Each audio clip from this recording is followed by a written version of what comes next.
I think I liked it better being blind, when I couldn't read between the lines, and when I couldn't see the cracks in the structure that lay bare before me the whole time. I think I liked it better back when I suspended disbelief and swallowed pride. I thought I knew the difference in the red from the blue, but they both bleed us so dry. They both bleed us so dry. My favorite songs don't hit the same way. I get to the end of a 4-minute track and I'm only looking back thinking, what did they actually say? So I try to sit down with my wife and watch TV, but I just see propaganda elevating the police in the simplest of sitcom banter, and tiny little altars full of offerings to corporate masters in every well-planned wide-pan shot of the name brand stocking up the pantry.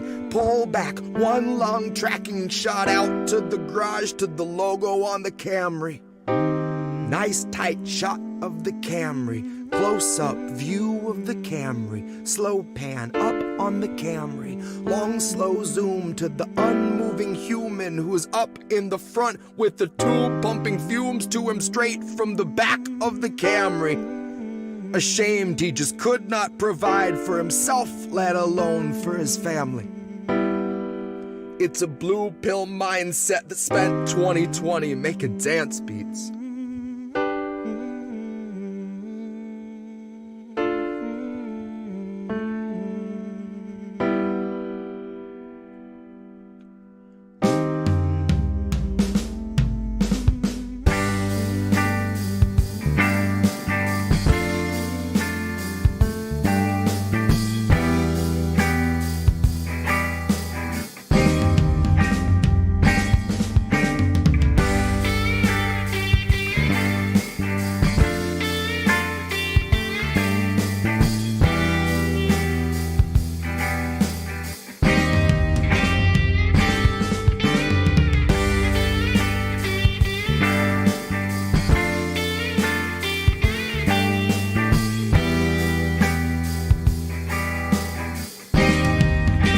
I think I liked it better being blind, when I couldn't read between the lines, and when I couldn't see the cracks in the structure that lay bare before me the whole time.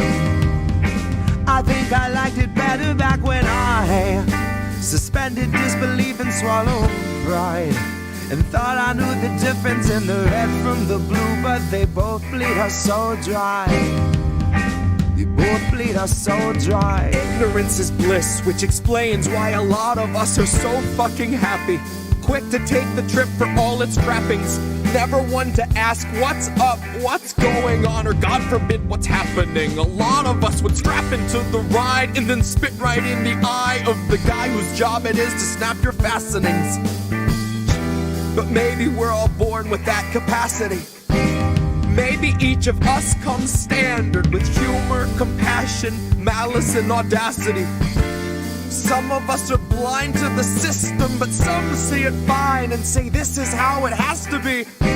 Some of us can stare wide-eyed at a nationwide human catastrophe and only offer platitudes and recipes. And I wish that I could tell myself that nothing's worth obsessing past my everyday necessities. I wish that I could cry fake news over anything that threatened me, tune out our abuses and consume a little levity. Wish that I could offer up my son a smoother destiny. Wish I had some better lessons for how best to answer questions for the things I've been perpetually questioning. But I'm too busy looking at our leaders, wondering what I might be missing from their messaging. Trying to find the reasoning to let 250,000 people meet an early reckoning. And even though I know the truth, it's hard to swallow something that's so literally sickening. Hope is ever dwindling, COVID ever beckoning. Winter slows your breathing, but your pulse is ever quickening. Even though I know the truth, it's hard to keep listening. I'm done with my epiphany, my innocence is blistering. I'd like to think I'd taste the earth before I'd ever kiss the ring. Hard to speak the truth and harder still to keep listening. Sometimes I think I miss being blind, when I couldn't read between the lines, and when I couldn't see the cracks in the structure that lay bare before me the whole time. I think I liked it better back when I suspended disbelief and swallowed pride. Thought I knew the difference in the red from the blue, but they both bleed us so dry. Both bleed us so dry.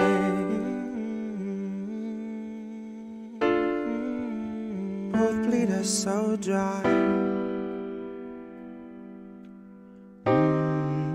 They both bleed us so dry.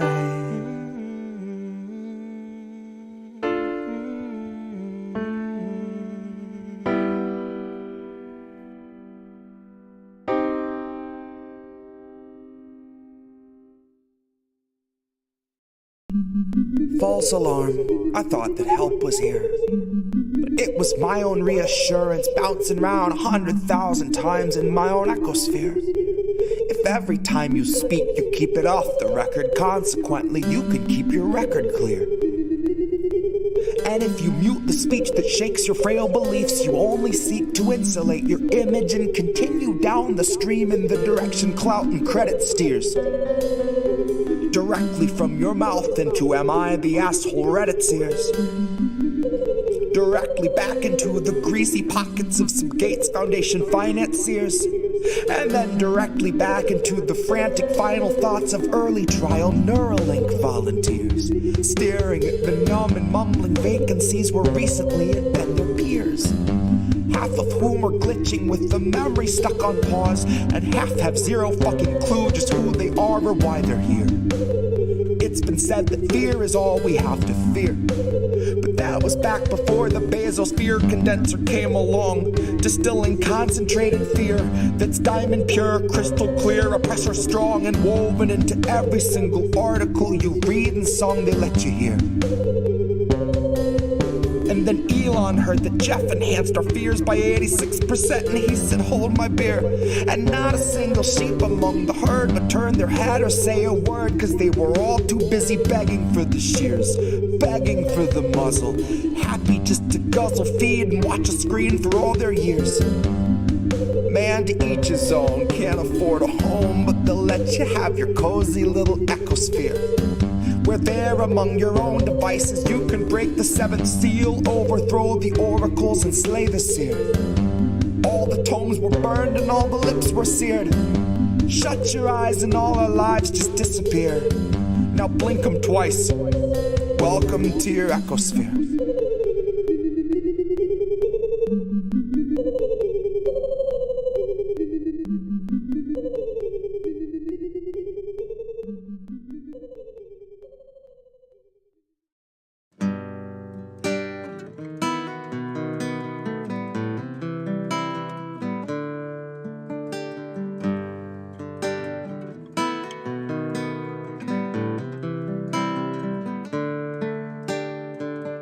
They'll gladly pay you by the hour for a minute or so, so you can sign off on the towers where they'll piss on your home.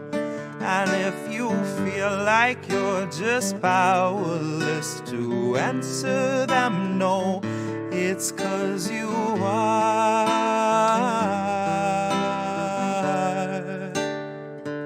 They'll gladly pay you by the hour for a minute or so, so you can sign off on the towers where they'll piss on your home.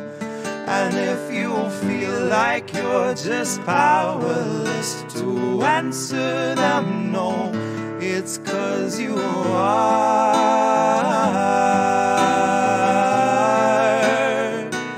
It's 'cause you are.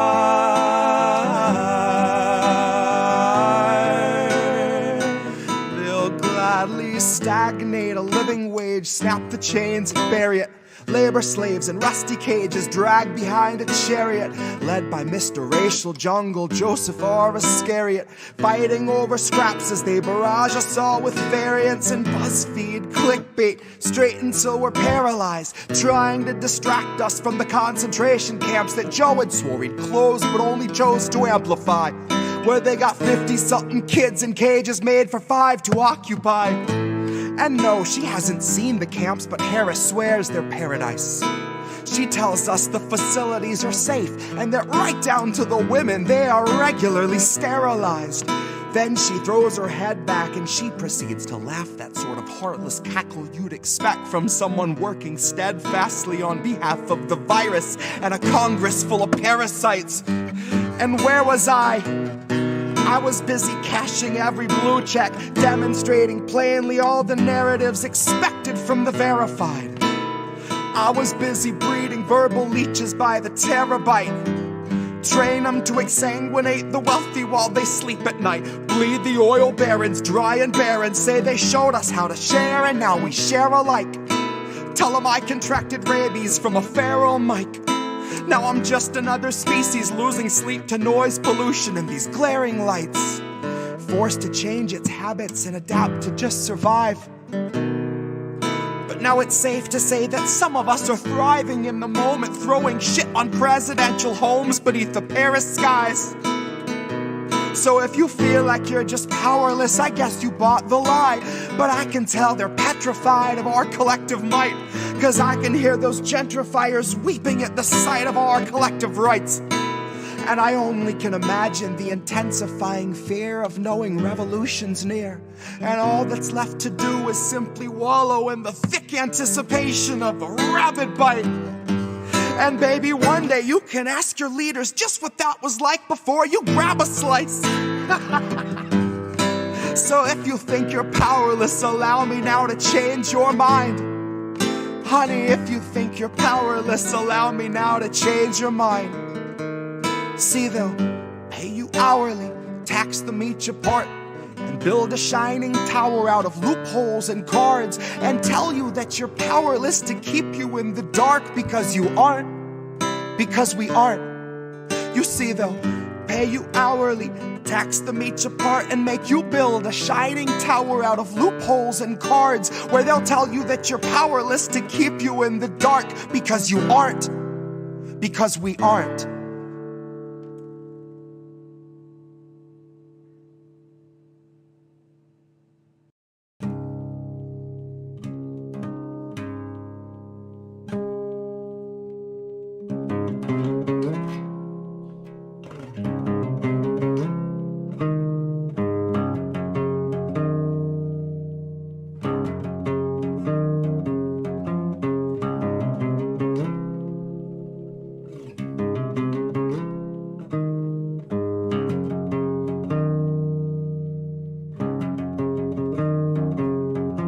Legend says that Hercules swept Cerberus right off his feet and effortlessly set him down softly as a songbird. Atlas kept the world upon his back and every day wondered whether he could stand it any longer. And Tara Reid came out to say the man they tried to label the messiah of morality was really just another rapist.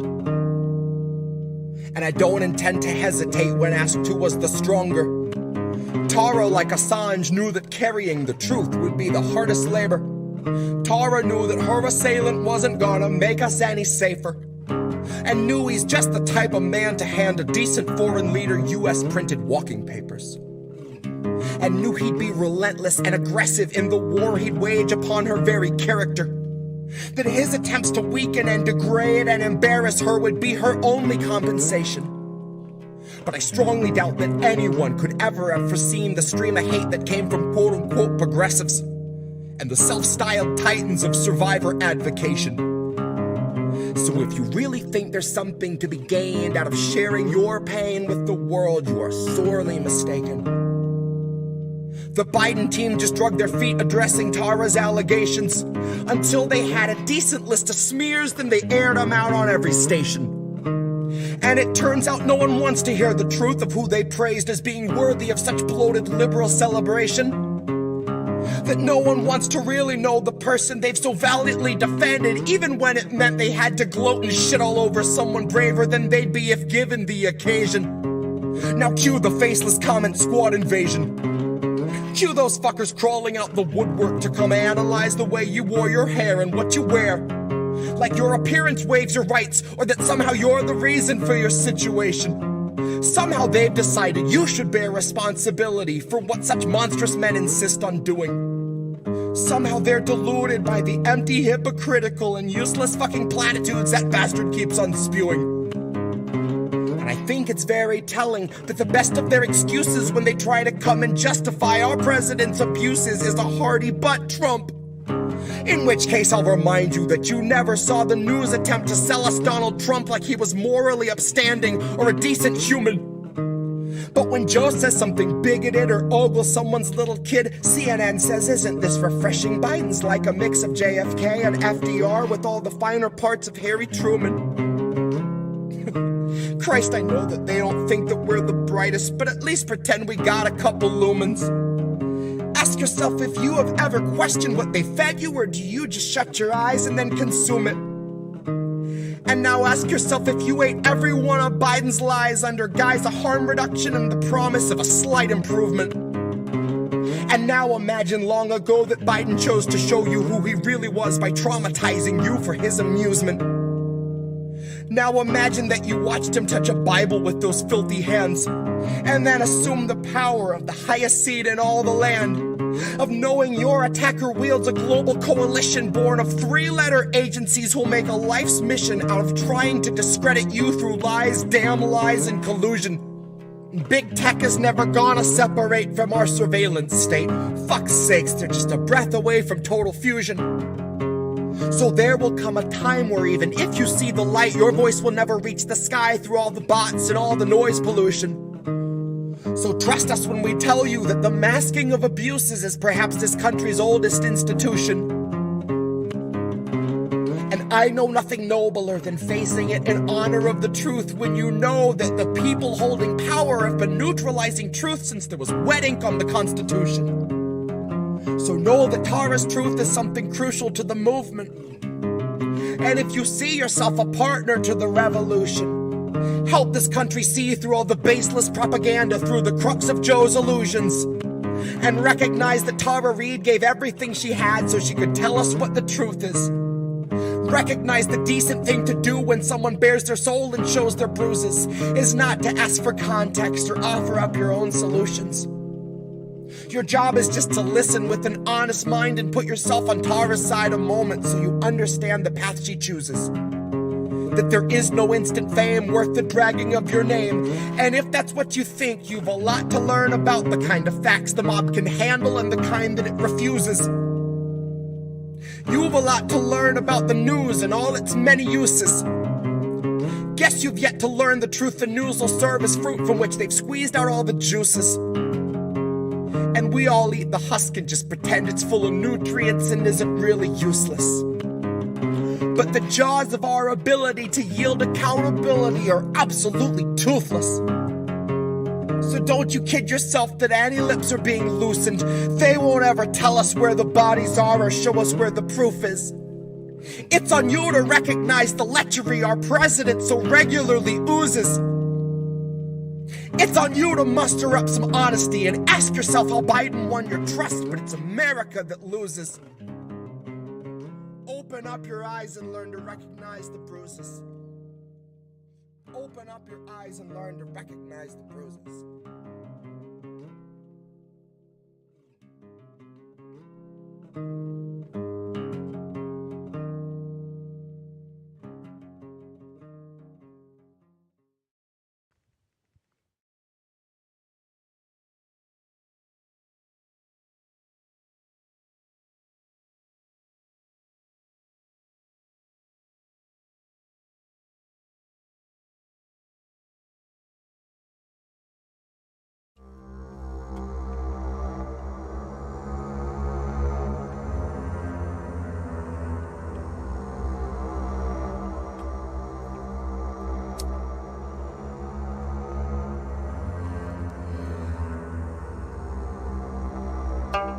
You know, sir, I like you much better with my glasses off.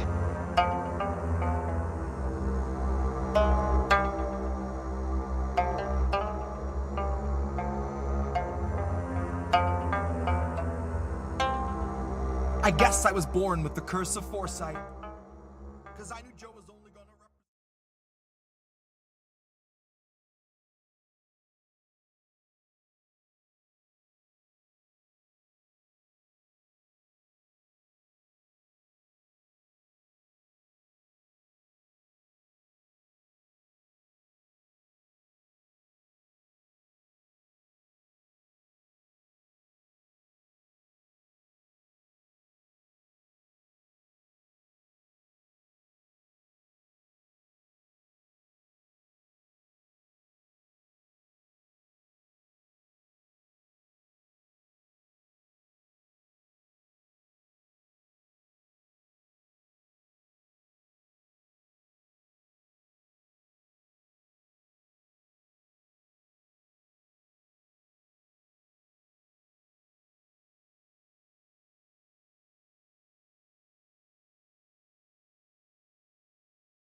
Who are these?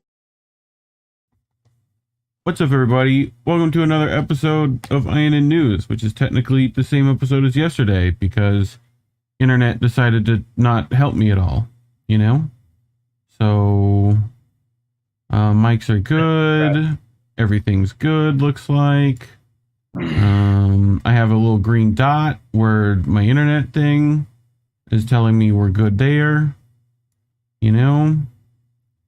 So, things are going good. How are you guys, fam? I'm here with my co-host, Collin Radix-Carter, otherwise known as Care Bear, and Greg Mattessich.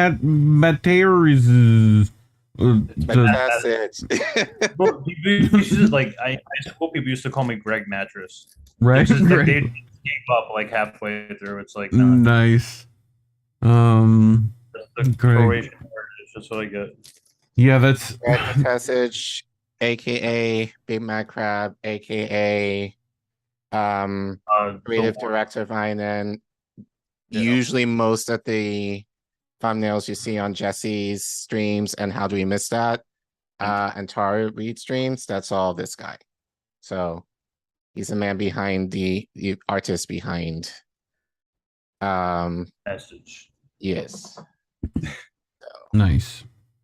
But yeah, thank you guys for Greg Mattress. joining us, considering our tech issues yesterday. We only got through half our stream, but thank you very much for joining us again. Yeah, and we're just gonna redo it just because we feel like we can do a better job when the net isn't. Because I looked at the stream and it was all choppy and weird, you know. Okay. So I was like, whatever, we'll just do it all over again. Yeah. So Well, we got Crab here, so I'm sure he has some opinions. Pinions. Everybody got pinions. Many of these stories. So Um, that's cool. I had to load up that too for when I need that. So I'm gonna pull up our slides here so that people can see our 4 stories for this evening. So we're gonna talk a bit about you brought some stuff on the debt cancellation that Biden was doing. Which is now 2 days past. Well, a day really. Yeah. So some of the information that we got since Tuesday, Is before the announcement was made. But as I tweeted out yesterday, we would love you guys to talk about how you feel about some reduction of debt. That's really what it is, reduction of debt. yeah. If you can call it Right that. promise if you really want. Yeah. Right. So let us know in the chat how you feel. I'll tell you how I feel about it. Sure, we will as well. And then my rant this week, just due to some, I hate calling it infighting, but you know, because it's basically among the more of the bread troopers that were having some issues over the last couple of weeks that I think a lot of us were distracted with their stuff versus what we should be focusing on. So, and I've had this sitting in the back pocket for a while, but I think it's appropriate to kind of talk about what Brother Collin Radix-Carter says about unifying the left and what does that actually entail. Fun fact, I actually do think it is a little sacrilegious to have Kwame Ture standing in front of Dave Chappelle's version of Rick James holding the unity ring. However, I think it is very appropriate given the topic. So I'm actually proud of that thumbnail, if I do say so myself. And then Reef, what you got? I've got an article from Alan McLeod over at Mint Press about was King's College of London and how they're involved with some of the federales and you know, how they're influencing social media with a program that is connected to such. So that should be an interesting. I also just really wanted to use the thumbs from Spy Kids because I feel like they're an interesting character and they're not used enough in thumbnails, and they should be. Boy and Lava Girl. Pretty much, yeah. Which was, what was it? Taylor Lautner. That was the worst one. That was the worst Spy Kids movie. I don't even know if that was a Spy Kids movie, but weren't they like part of Spy Kids? Like they, yeah, it was like part of the same universe, right? Yeah. You know, I went to the theater to see that crap. Shark Boy and Lava Girl. I got the glasses. You know, like got to have that Shark Boy glasses. But I think they're trying to bring that back. And I also have a bit about the Minneapolis PD is now capable of flying drones without warrants. So that's going to be fun. So we'll talk a bit about that. Unicorn Riot is showcasing what stuff is going on there. So anyway, should we get started, boys? I think we can get started. Cool. Sure thing. All right. So Biden tweeted this out yesterday. In keeping with my campaign promise, my administration is announcing a plan to give working and middle-class families breathing room as they prepare to resume federal student loan payments in January 2023. I have more details this afternoon. So if you scroll down, Reef, actually, hold on, let me, there we go. So regarding student loan reduction, wouldn't necessarily call it forgiveness. So you will receive up to $20,000 if you went to college on a Pell Grant. That's maybe in addition to, so $20,000 if you went to college on a Pell Grant. Right. 10 if you didn't. 10,000 if you didn't receive a Pell Grant. Forgiveness only applies to those earning less than $125,000. Student loan pause extended one more final time through the end of the year. So basically, for most people, you will receive up to $10,000 of student. Almost no one gets Pell Grants. It's like a very low percentage. Well, they tested the shit out of this thing. Yeah. Like, not only is it based on income, but like Pell Grants are like a pretty selective thing. It's basically for low income students. So I feel like my parents made too much to get them. Well, the idea of it is especially for students of color Mm-hmm. that more often than not get these grants. So this is Biden's way, I think, of kind of alluding to, I think, especially for Black students. Yeah. We'll give you a little extra bit because many times I don't know necessarily the numbers, but a decent number of Black students, I received Pell Grants in college.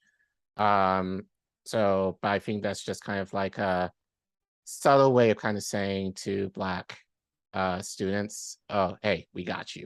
So that's the deal with that. But basically for most people, if you make under $125,000, you'll get up to $10,000 in forgiveness towards your loans. Okay. Yeah. So, and over the past week, there have been opinions regarding this work. Okay. Other way. Got So it. he There you go. extended the moratorium, right? Like it's Through the end of the year. for the end of the year. Yeah. So Till everything- January. Yeah. So we gotta start paying back our loans in the new year. Nice. Okay. So Just in time. well, past midterms, and So yeah, so then they could blame it on Republicans. yeah, basically. That's basically what it is. Yeah. Yeah. So pulled this article for Common Dreams. Jake Johnson wrote this. Again, this was written on Tuesday. Anger mounts over Biden's reported plan to means test student debt relief. Show the next slide. President Joe Biden is reportedly on the verge of announcing his plan to cancel $10,000 in federal student loan debt after months of delays. But not every borrower will be eligible for relief, and progressives are warning that the administration's commitment to mean testing could leave millions of vulnerable people behind.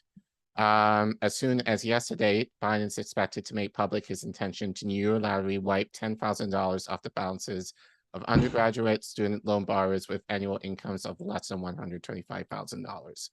The president is also poised to extend the student loan repayment freeze for several more months, according to NBC News, which we now know is to the end of the year.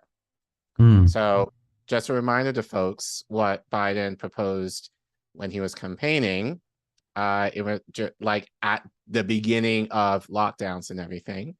He said that every American should have a minimum of $10,000 of student loan debt forgiven, which is very different now, saying, you know, if you make under $125,000. So just want to remind you guys that this is what Biden said. Yeah. Anyway, groups representing borrowers cast the emerging details of Biden's plan as a betrayal. Melissa Bryan, executive director of We the 45 Million, in a statement said Tuesday that the rumor of 125,000 means tests is an outrageous violation of President Biden's March 2020 campaign promise of a minimum of 10,000 cancellation for all borrowers. President Biden must refuse all pressure from unserious, generational wealthy economists who have never lifted one finger to fight for free higher education and instead see themselves as allies of the banks. Bryan said in a fairly veiled reference to former U.S. Treasury Secretary Larry Summers, a multimillionaire who has vocally attacked the idea of student debt forgiveness. Every borrower was already means tested. They didn't have the means to pay for college, Bryan continued. Borrowers trust President Biden to do the right thing and tell the pro-means testers to take their concerns far away from him. The predominant concern among proponents of means testing isn't that people with high incomes will be denied student debt relief, is that people eligible and desperate for relief will get lost in the bureaucratic maze that income-based restrictions inevitably create. Yeah. As the American Post prospects David Dagan put it recently, all borrowers seeking debt relief under a means-tested cancellation program will have to navigate the often punishing bureaucracy of confirming their earnings level. It means a massive headache for millions to cut out a minuscule proportion of borrowers, Dagan wrote. And if the history of means testing in America is any guide, bureaucratic snarls will prevent vulnerable populations from receiving relief to which they are entitled. Bryan voiced a similar concern Tuesday, saying, the hoops of means testing means that millions and millions of borrowers won't get help. Yep. A new analysis released Tuesday by the Penn Wharton budget model shows that the majority of benefits of canceling $10,000 in student debt for borrowers who earn less than $125 a year would go to the bottom 60% of earners. Mark Hulsman, Policy and Advocate Director at the Hope Center for College, Community, and Justice, stressed the analysis makes clear that the majority of relief would go towards the bottom 60% of earners, even if there was no income cap. That's a lot of potential administrative burden for a very similar result, Hulsman added. So he actually, so Mark Hulsman tweeted out this chart. So he says here, just so to note, the majority of relief would go to the bottom 60% of earners, even there was no income cap. That's a lot of potential administrative burden for a very similar result. Oh, you got it. You're good. So Christopher Ingram, put it this way. Another way to phrase this would be the majority of relief going towards borrowers in the bottom 60% of earners. So if you scroll down the chart, so if you basically look at the column, the rows actually in the bottom, second, middle, and fourth quintiles, and I said last night I was going to do the math. I did not do the math, but I kind of did it. Aren't you a teacher? I'm a pre-K teacher. I don't teach percentages like that. Okay. But basically, if you add it together within each column, bottom, second, middle, fourth quintiles, the totals are around the same, regardless if you forgive 10, 50K, with an income cap or without. So basically, the idea in the chart is basically saying there's no point of means testing this when if you just gave these amounts universally, the result will basically be about the same. The same, yeah. So that's basically the idea of this chart. Any comments so far before I continue? No, I think I finally figured out this. Like, this took me a minute to figure out this chart the other day, and I think you finally explained it. Or I'm like, okay, I get it, right? Or So it's like with like incoming trades, it's like going to cover itself. Essentially. Go ahead. No, crap. Repeat what you said. I couldn't hear you. So essentially, it's basically the interest rates are just going to cover itself. No, what it's basically saying, like, the bottom 60% will get like the totals of the bottom 60% who will benefit regardless if it's 10K or 50K, right? You know, with or without income caps, the total will basically be about the same. The same, So the like argument, you're saying, right? The means testing argument that it's helping and we needed to do it is bullshit. Because if you did just this much percentage across the board without means testing it, it wouldn't make any difference. Like it wouldn't, like it would still be the same people pretty much. Right. Or if they didn't literally fucking chump change, like if maybe if it was like 100,000, then maybe we've seen some kind of sort of substantial difference. Right. But no, they want to toss you a bone. Yeah. Right. And I like what angers me the most about this is the main reactions from like the majority of liberals here. Thank you, President Biden, King Biden. Thank you so much for this penny. Thank you. I've seen some of that, but I haven't. Not a whole lot. Like, I feel like a lot of people are like, either no one should be getting this or this is not good enough. That's what I've been seeing mostly online. I haven't seen a lot of people besides some of the progressives, you know, basically saying that this is calling this a win. That's what I said. Yeah, it's a liberals from my age, the squad is celebrating this as if it's like you could even see like Nina Turner. She's like, okay, now cancel medical debt next, and it's like we're not even done with this. We didn't even. We're killing IOUs and not just making it entirely covered under public education. Like, you know, both of those things. It's like, end medical debt. No, just end having to pay for medical anything. Then no one will have the debt. Right. Anyway, like, I digress, you know, but, yeah, anyway, okay. So actually, Ed Heller is saying that my mic is low, which is weird. This is not even like a problem in the majority of other countries. It's either you can substantially cheaper to go to university or it's free. Bottom left in Zoom, Collin, you can increase your, if you open up audio settings, right? You pull the drop up on mute and then you can increase input volume if you want. Okay. Yeah, I think partially I just have to speak into the mic. That's probably the other thing. That would also probably help, or increase gain so that you don't have to like run away from it, you know? But anyway. Where are you settings for that? Bottom left, where it says mute, there's a arrow. And then audio settings. Yeah. Okay. You know. Yeah. Anyway, so you got some more, right? Yeah, I got some more.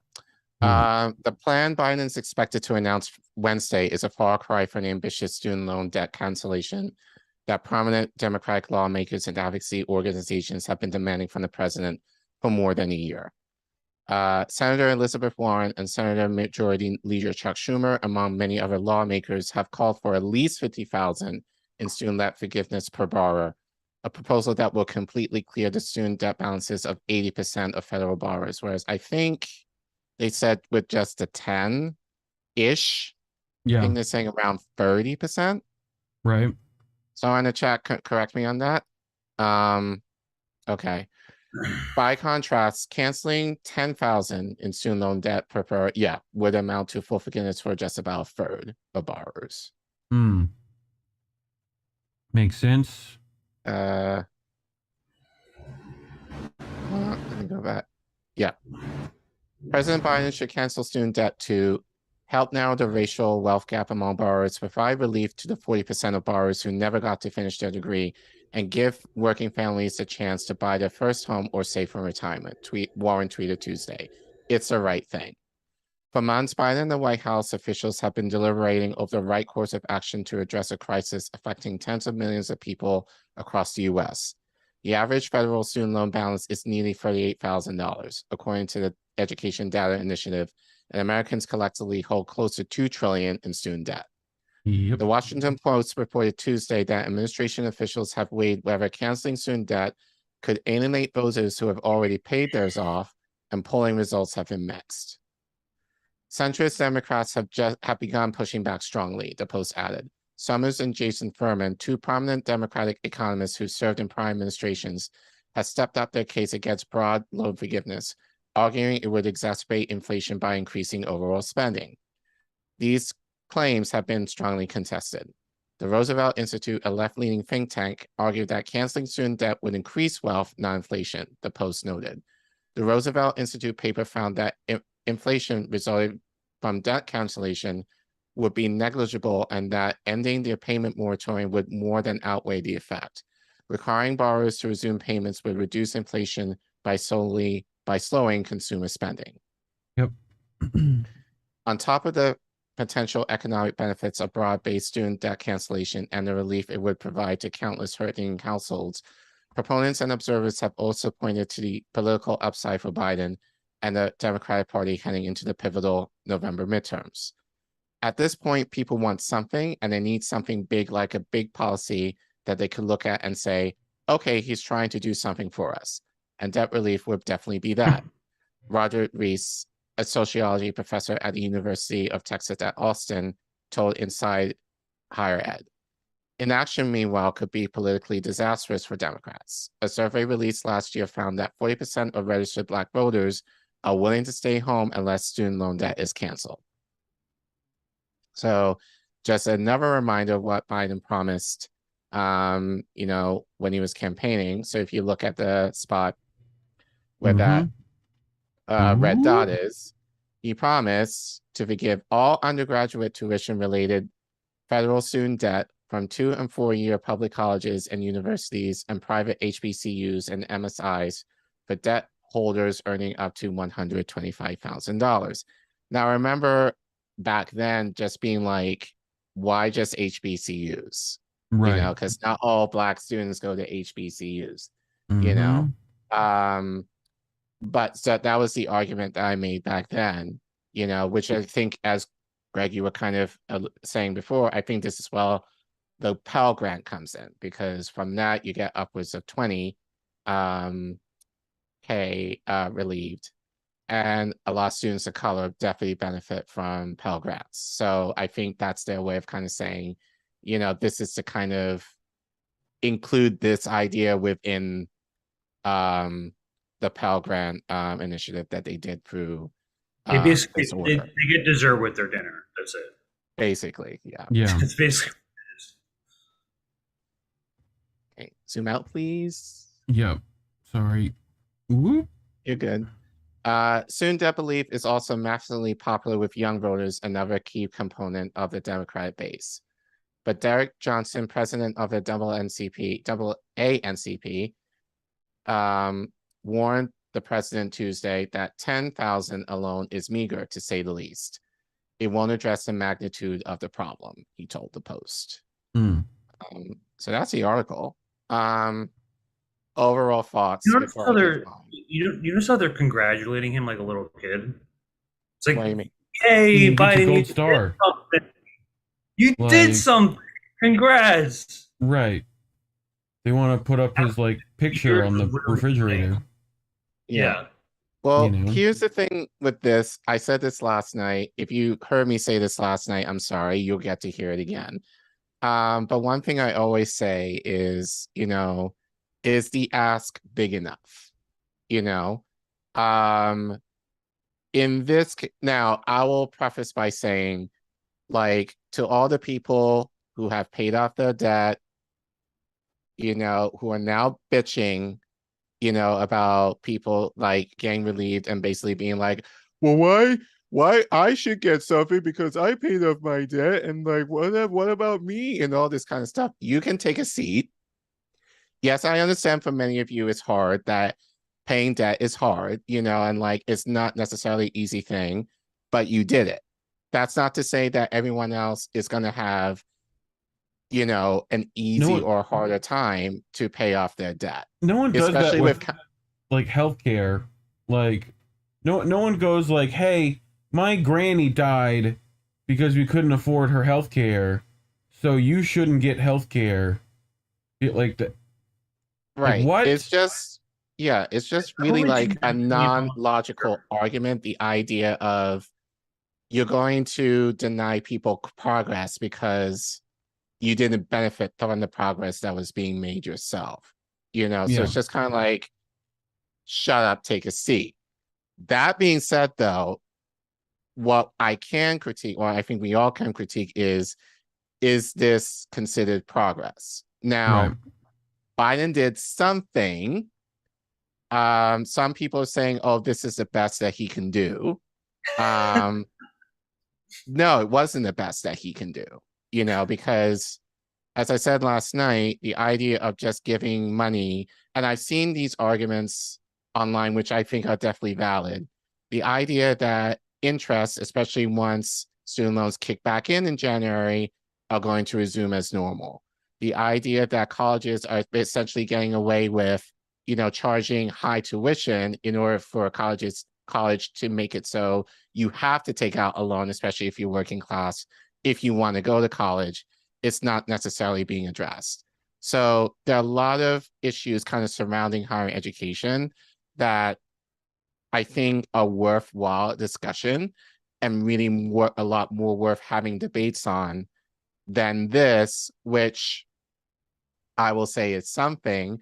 The idea would be, in my opinion, cancel student debt, but also deal with these student loan companies that charge exorbitant interest that make it so like an 18-year-old has to basically sign their life away to pay interest that compounds the longer that they have the loan, to the point where they never pay off for the loan in certain cases.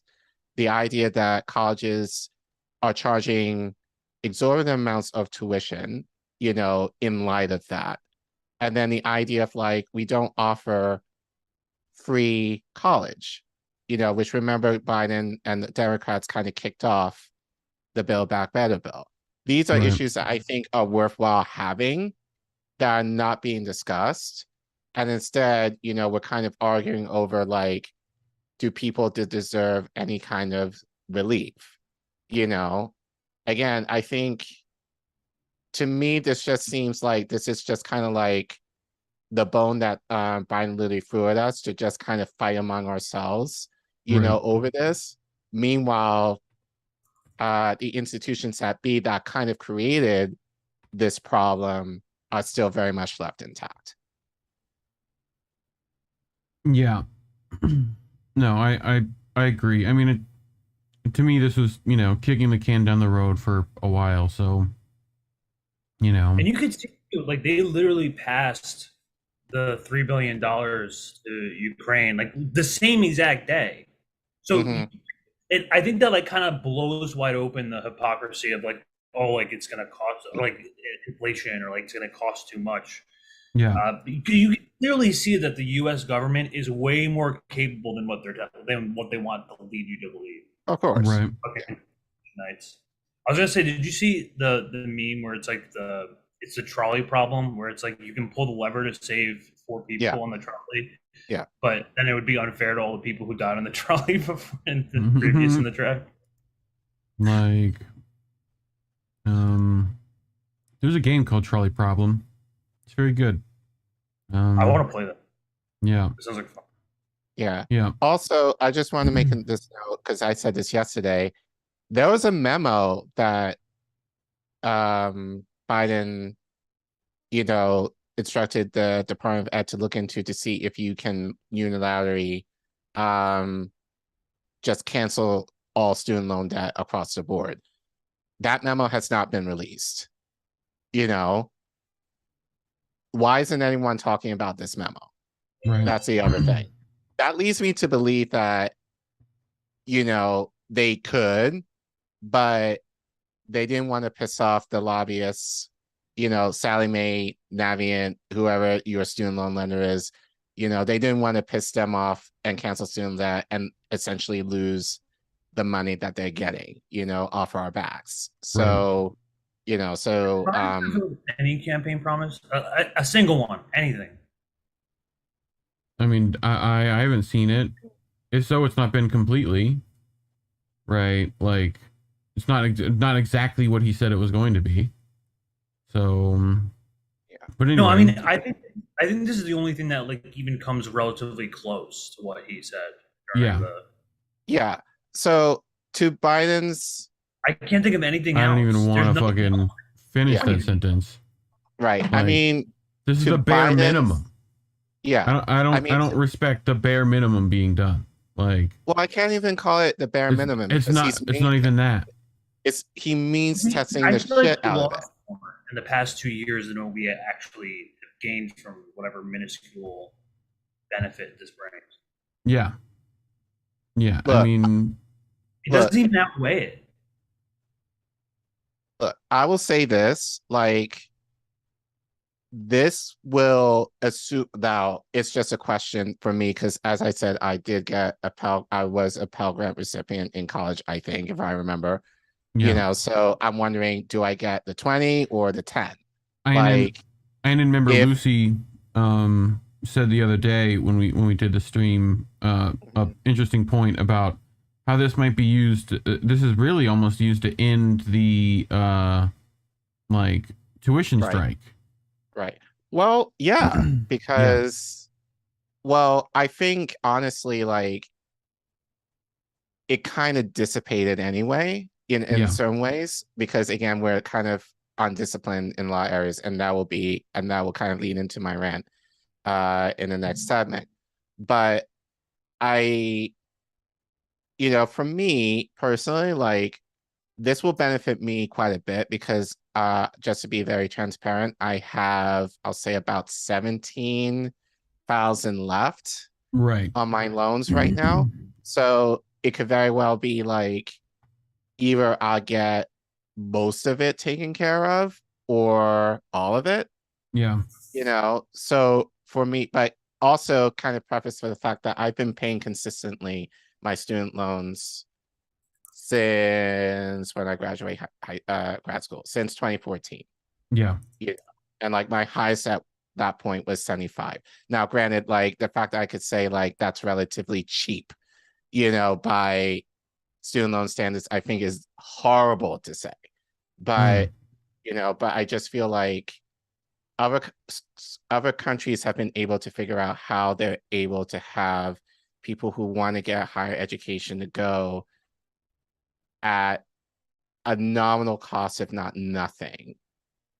And yet here it's the idea of like, especially like if you want to go into like public service, like I am, like the fact that you don't have necessarily anything to show for it. Like, I feel bad for doctors right now in a lot of ways because many of them will not qualify for this, you know, and especially right now, like people in public service, you know, like don't necessarily get the gratitude that they deserve. And yet, you know, most of them are being shafted from this because it's being tested, you know, or it's not even going to make a dent, you know, in paying off. And that will kind of recoup in interest anyway, once student loans kick back in January. It's really just kicking the can down the road. I mean, this is what just politicians do, right? They just toss issues at each other. Yeah. Like whenever it's blue to red every single 2 years, they're just like, okay, now you deal with this. And then that way they can't take any sort of accountability. Yeah, pretty much. We're fucked. I agree. Basically. I agree. Thanks, Mitzi. Yes, you're right. We're fucked. So, but ready for our next one? I'm ready for the next one. Yay. Crab, I think you'll enjoy this one. So like I said, you know, I've had this on the back burner for a while. I figured there was going to come a point where, you know, like, honestly, I'm just kind of pissed off with the left in general, because I feel like we get easily distracted. Not all of us, but many of us get easily distracted as far as the drama that kind of ensues online. And we just kind of get caught up in that and then not focus on like the issues that we need to deal with in order, you know, to really make radical change. You know, like it's more often than not like squirrel moments that we get that distract us, you know, which takes us away from the discipline that we need to have in order to get shit done. But in light of that, so I talked about Kwame Ture, you know, basically revolutionary, you know, during the civil rights movement.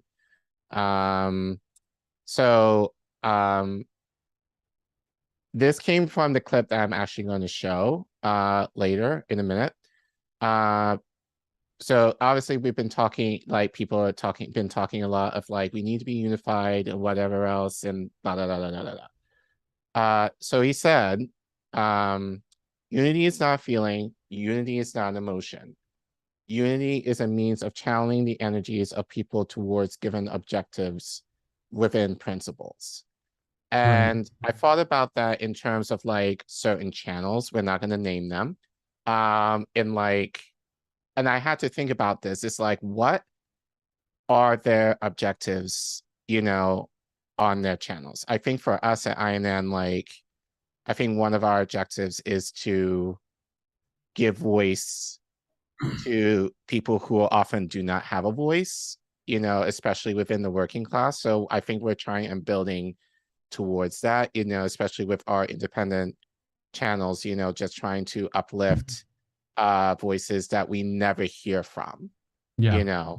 But often with the larger channels, they don't necessarily do that. They often kind of focus on, you know, issues, but again, even in that is kind of more of a within an academic or theoretical context, but never necessarily within an actionable context where they're kind of saying, you know, like, we're organizing a strike or talking about mutual aid, you know, or direct action or stuff like that, unless if it's a situation within an issue that they're forced to do it, but it's not necessarily something that they're able to connect with the working class in order to do it. So yeah, let's watch this clip from Kwame. And as I said, Greg, I'm very curious to see what your thought is on this. So might need help playing. Help! Unity of action we lack unity of thought.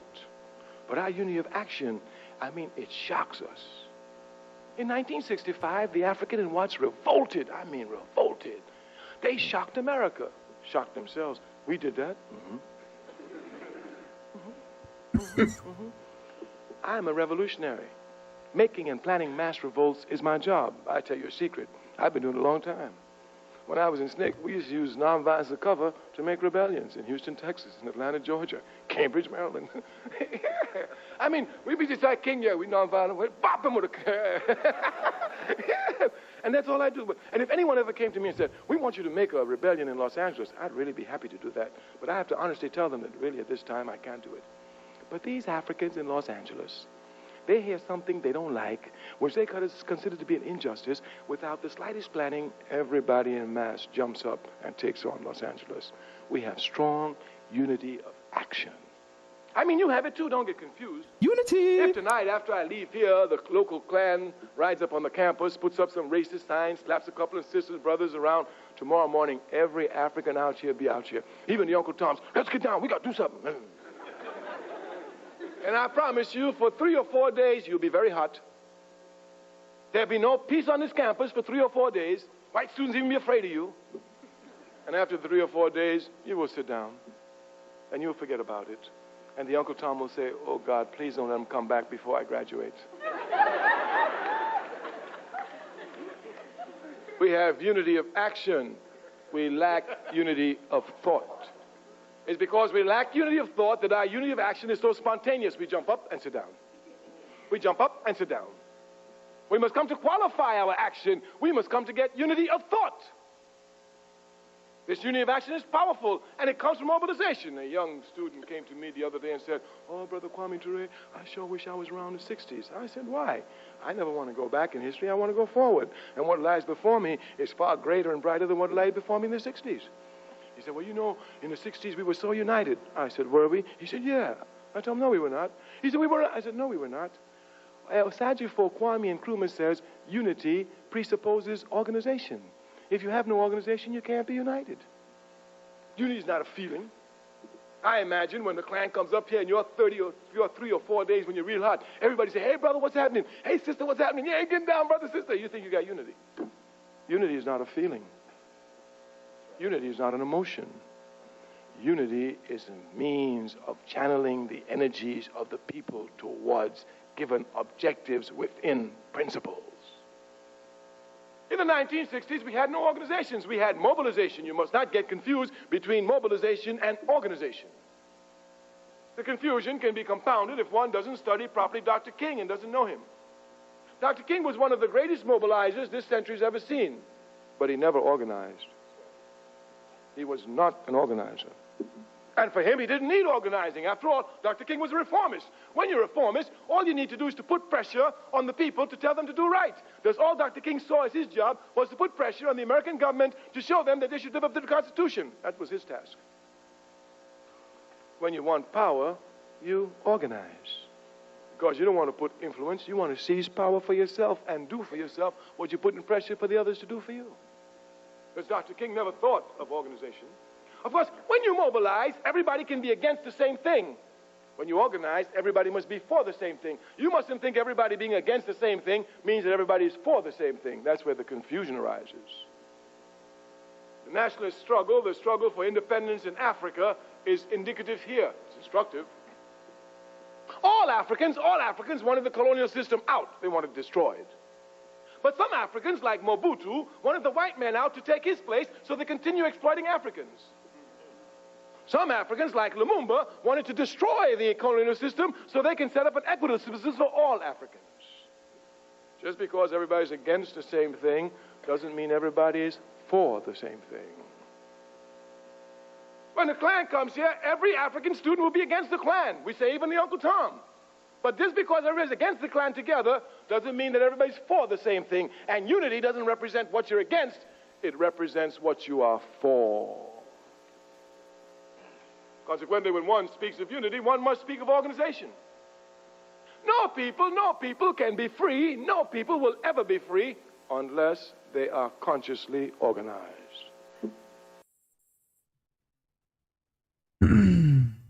I have some thoughts, but I'm curious to hear what you're thinking of, Greg. If you look at the left today, I mean, compared to like MLK days, and I kind of like discussed this with Bruce a little bit about how it was like much easier before the advent of the internet in order to create any sort of organization. I really think politics is like formed not about any sort of. There are no principles on the left. No one has quote unquote principles. Most media personalities that you see on this side of the aisle, and I can say this about people whose opinions I like actually respect. They let ideology consume their identity. Yeah. And so it becomes almost a part of them. Like, if you're not for this, you're against me. And so it becomes like a personal attack. Right. Which a lot of these people, they can't. And this, like, I really respect people like Daryl Davis, which he was talking about the Klan, engaging with people who don't necessarily. There's people on Twitter who genuinely think conservatives are these vile like creatures instead of humans. And I really think like a lot of the principles that the left holds, or at least they should be holding, or at least they used to, is a human-centered society. Yeah, where we're with each other, not against each other, because there is a common enemy. And I think we kind of saw this earlier with that video of like that guy who was like talking to like a MAGA person, and he was like talking about Marx. It's clear that like I think just as a human being, you stand for certain principles like justice and equality, and I think everyone really deep down really wants that, but they're consumed by ideology because it's fun. It's a game to them. Yeah, it's literally just like a debate, bro, fucking back and forth. No one has any actual principles here. I mean, I can name maybe a couple, but it's hard to come by. And you know, I want to invoke Daryl Davis again. He's a really great guy. Yeah, his books all. And TED Talk is great. You know, like also a great boogie woogie piano player. You know, he's a blues musician. So hell of respect that. Like, I'll respect musicians who can organize, because that's how he'd begun to organize. If you've ever looked at like, you know, like Daryl Davis was playing in like honky tonk bars, doing like boogie woogie stuff, right? Like Jerry Lee Lewis and stuff like that, right? And essentially they were like, I've never seen, you know, a black man tickle ivories like that. You know, you can't be all bad. Like, and that's how he would start like those conversations. You know, yeah, white people love that shit. It's fucking. But it's incredible how like people, and I really find it difficult to see people like leaders like that who come. And I'm of the opinion that I think any movement needs a figurehead or a leader. And I'm not saying that they're like they necessarily have to be like praised like gods, but I don't see any sort of Daryl Davis or MLK or Malcolm X types. This is where that like hardened cynicism comes in, and me and Lucy have also talked about this, where it's like, I don't think you can have a figurehead. I think one person. I think it's too easily controlled and manipulated. Like, well, you know what? I wouldn't say I wouldn't necessarily say you shouldn't. Yeah, but that person has to be principled as far as how they go about it. Right. Like, no, I'm talking about an actual figurehead, not like some guys gonna dupe you. Like, I think a team of figureheads. Like when you listen to Ture, what did Ture say you should be organizing for? Power. Right. But like specifically why? Like who is he saying? What did you need to organize? Like, he says it like, I'm trying to remember his exact phrasing. But he's like under ideals, and like whatever. Like that's the thing that should be like on, to me, organizing on focused issues where like and things like in Chicago, we've talked about people who are solely organizing under like, you know, judicial reform specifically so that they are directly like trying to fight the legal system with their community. Like that kind of stuff to me, where it's like not political, it's apolitical. It doesn't have a figurehead to like, you know, straw man or Iron Man. Like, you know, there's, it's just people coming together because they need this thing done. Right. Like, I don't pretend that I am an expert at this. I'm not.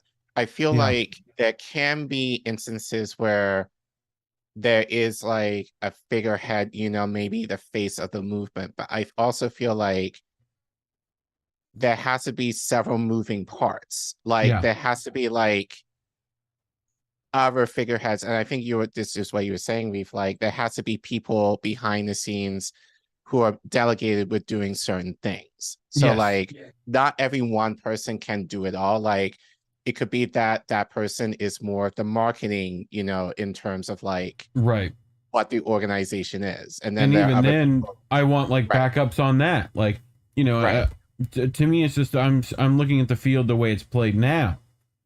Even if a movement is good, it's too easy to like shut it down because you go for the head of the totem pole. And like, then there's no energy or like, you know, it takes a leader to like gather a group of people. But as Ture said, that's not organizing. That's what did he call MLK? Well, mobilizing. It was mobilizing. He said mobilizing. So it's mobilizing is the idea of like, you get people together after like around an issue. So like, or George specific Floyd, actions, like George Floyd, I think it's a perfect example of that. I also think mutual aid organizations and charity in and of itself is what he's talking about. You know, like it's putting things in place that not only can that be used to pressure, those same organizations can be used to do that, right? They can also directly help through mutual aid, you know, through whatever. For the folks at home who don't know, who is Kwame Ture? You know, I don't think we talked about that much. Kwame Ture, also known as Stokely Carmichael, is revolutionary. He formerly from Trinidad.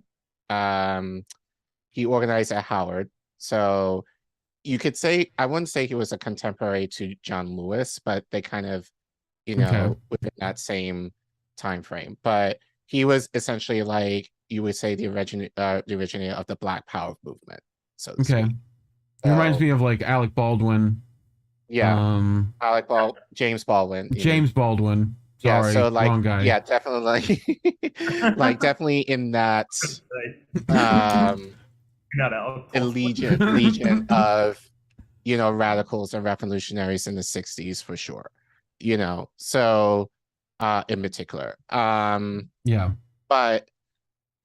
I thought about this earlier, but like I was having a conversation with you know, like with a person I know on Twitter a few weeks ago, and I think just like I was arguing in certain instances I'm more left than he is on many issues. And then he asked, I didn't answer him at the time, but like we ended the conversation. It actually was in regards to the RA bill. And last tweet he sent like was basically among the means of should we accept a half a loaf from Democrats? You know, I forgot like what he said, but it's the idea of like, should we be satisfied with Democrats giving us half a loaf, essentially? You know, and I didn't answer him at the time, but in my mind, I'm like, I don't want to give people. The idea shouldn't be giving people half a loaf or even a crumb. The idea should be giving people the damn bakery.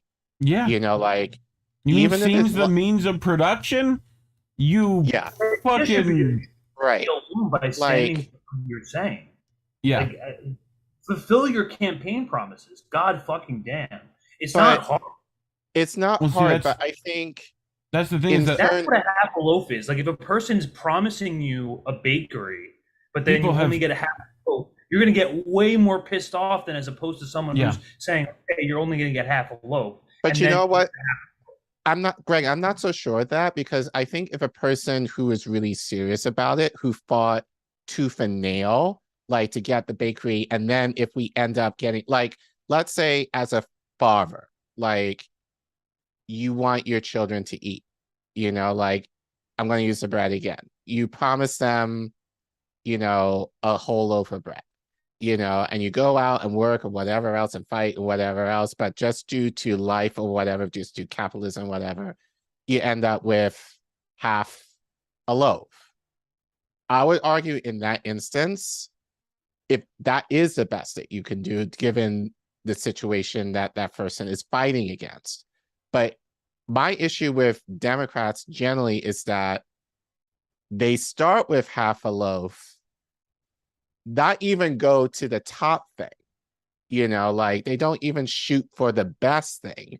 They start from the compromised position and then work their way down from there. And so what we end up with is the crumbs, essentially, or even that, you know, to the degree. So for me, it's like, I'd imagine like I remember people having this with Bernie, you know, like the idea of him fighting Medicare for all, like people were saying, you know, like it may not happen, but he will fight to the mat for it. Now, knowing what he's doing now, that's questionable if he would have done that. But that was what people were saying, you know, back a couple of years ago, that at least imagine that possibility. He used I'm having trouble logically following this analogy here, because to quote the great Spider-Man's grandpa, with great power comes great responsibility. To compare Spider-Man's grandpa? You mean Uncle Ben? Uncle Ben. Uncle Ben. Yeah. Sorry. The rice mogul, you know? Like, okay. The massive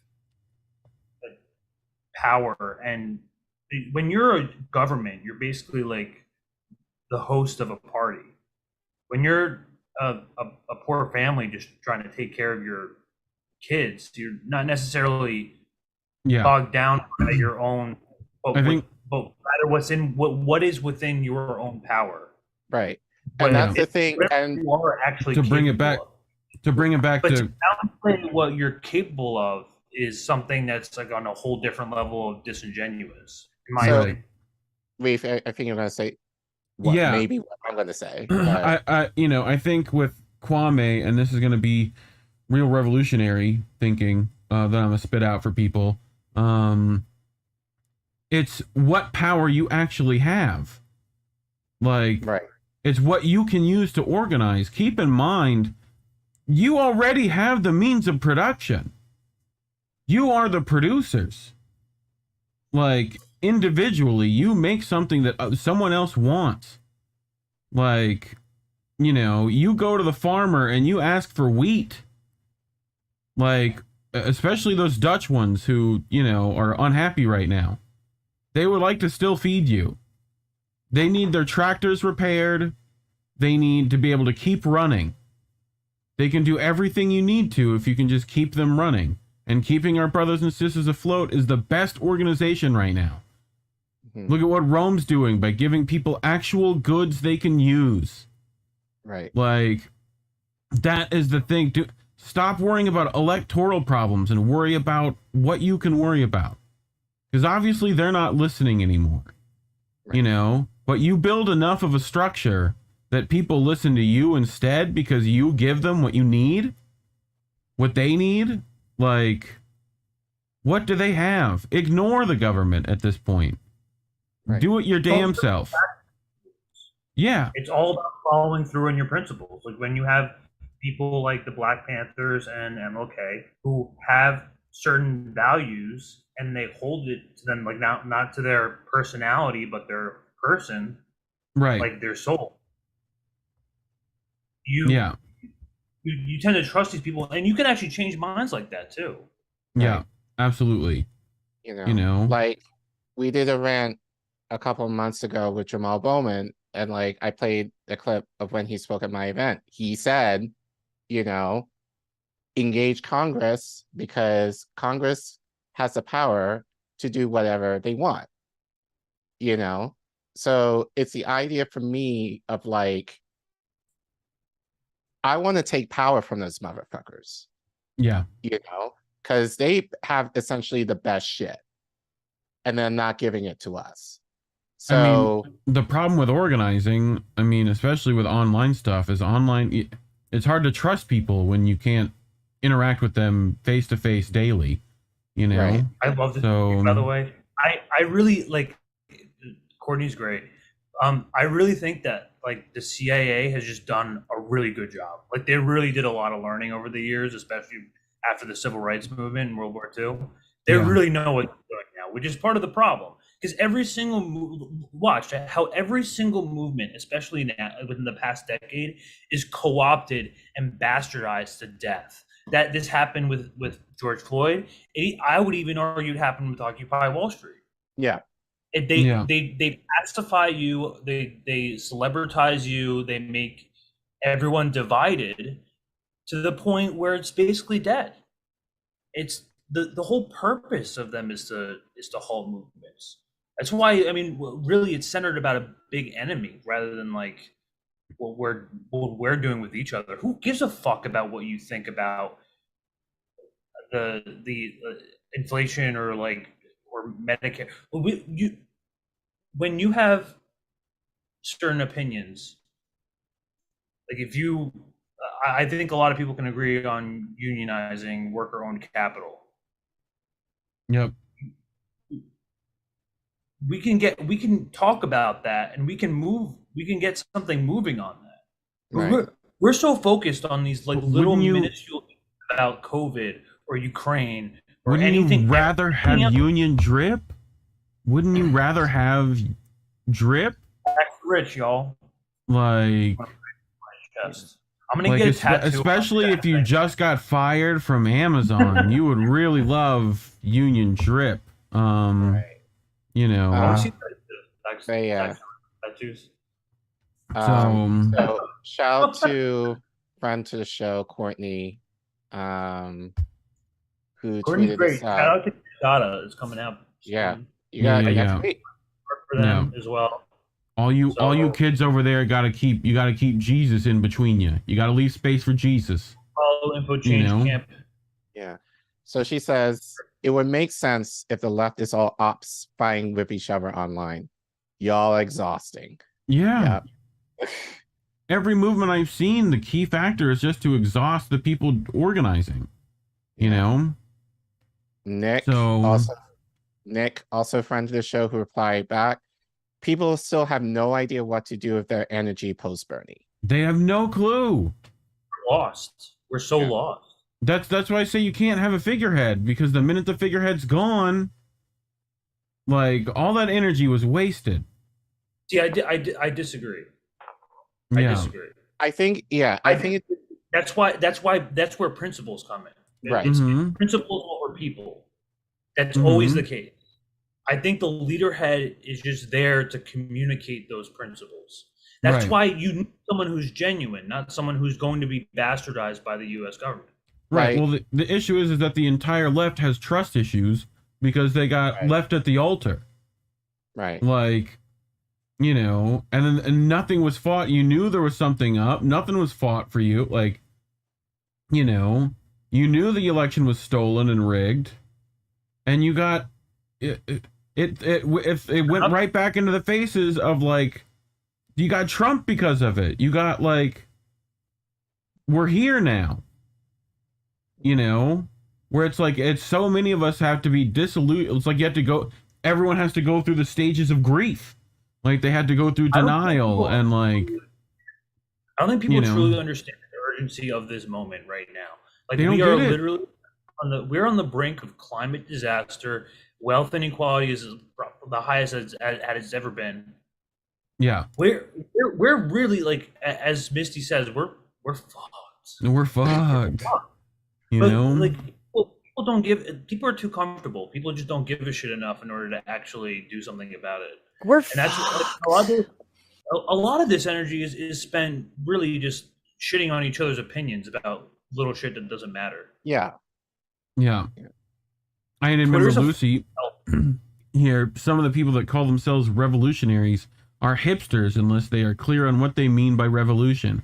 Meanwhile, you try to support more non-violent organization and get flamed for not being disruptive enough. Like, just admit y'all want to stay home. You know? Yeah. Like, so, yeah, I mean... And Indy responded, you know, I'm just over here like, Amazon and Starbucks are retaliating and firing union organizers, and Julian Assange is about to be extradited and put on trial for exposing the war crimes of the most powerful people in the world. You know, basically he's saying that is because this shit is happening, and yet we're focusing on the drama. Yeah, and we're right now trying to beg people to show up to hold hands around the DOJ so that we can like free Assange, like basic stuff. Like, let's be honest, people love the drama. They eat that shit up because it's like entertainment. Yeah, basically like the new television is just fighting. And you know what they need to do? You know what they need to do? I'm Michael Jordan. Stop it. Get some help. That's all you need. You just need help. Like, but I like. Yeah, we need to get the fucking on. We need to focus on the right issues. But you know what? I think the way that we do that, because I think especially in media, in independent media, like Kwame talked about organizing essentially to take power away from, you know, the higher ups essentially. Yeah. We also need to do that in independent media as well.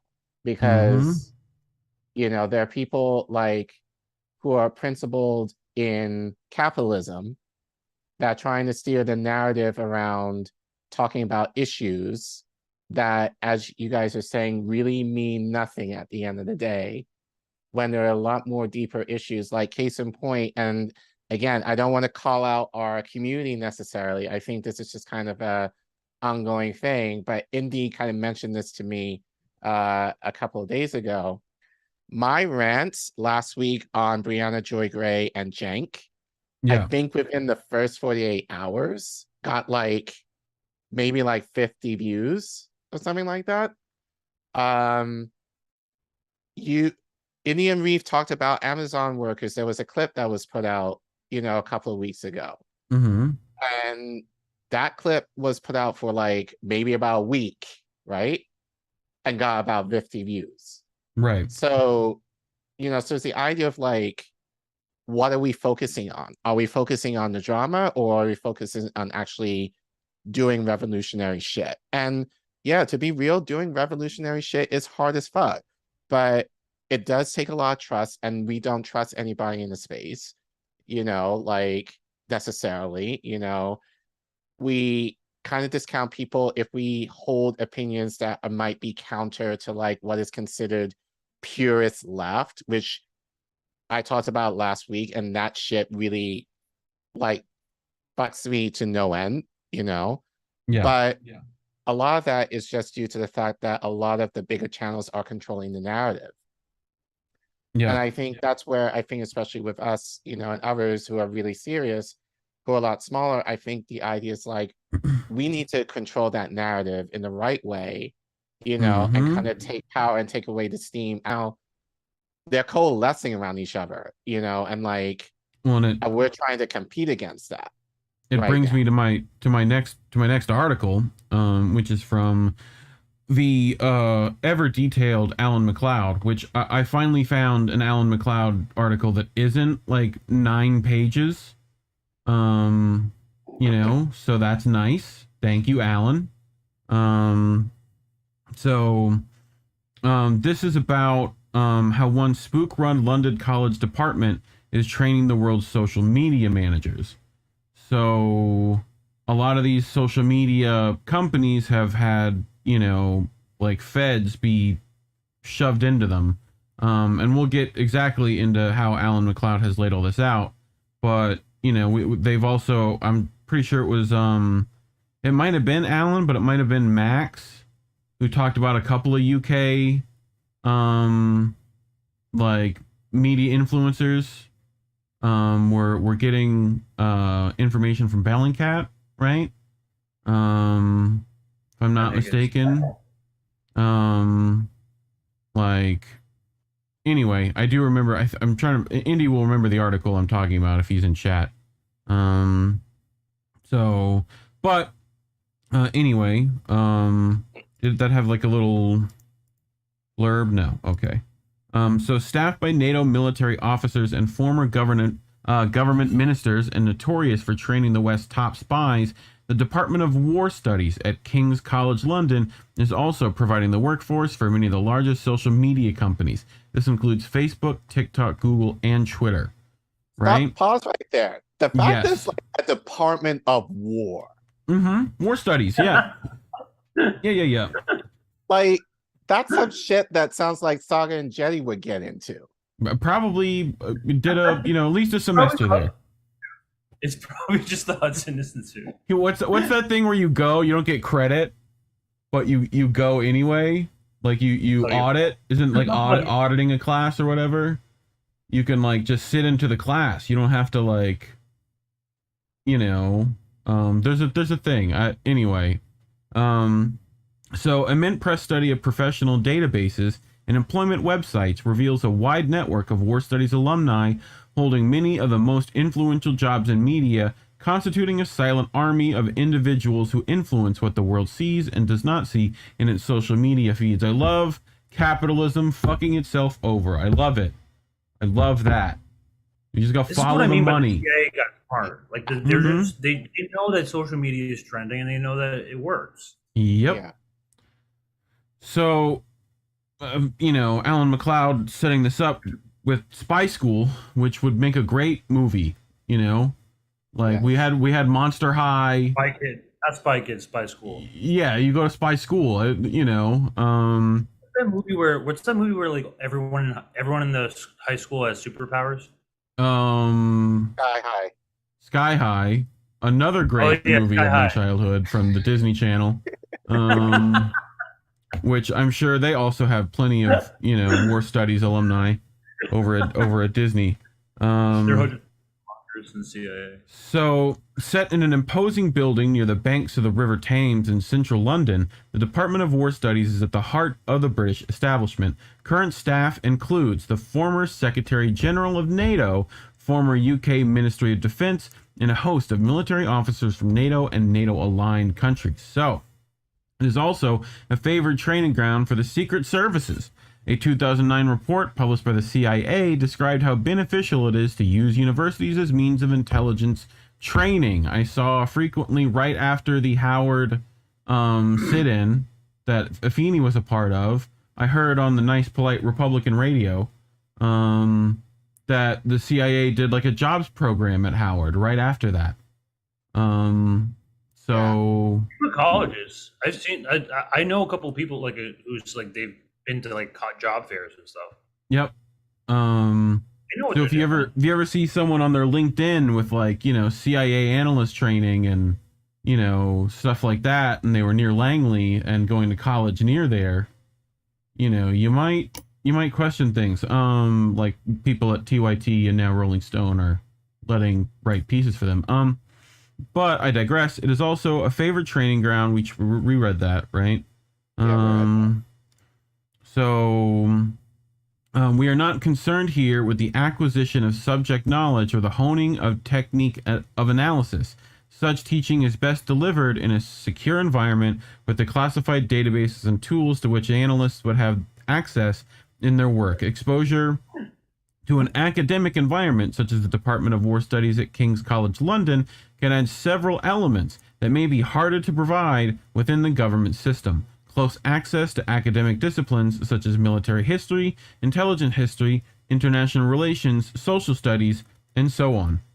An introduction to the relevant literature and exposure to a variety of critical views, including the unorthodox. But most of all, it offers a containing space in which analysts from every part of the community can explore with ease. I imagine that was meant to be.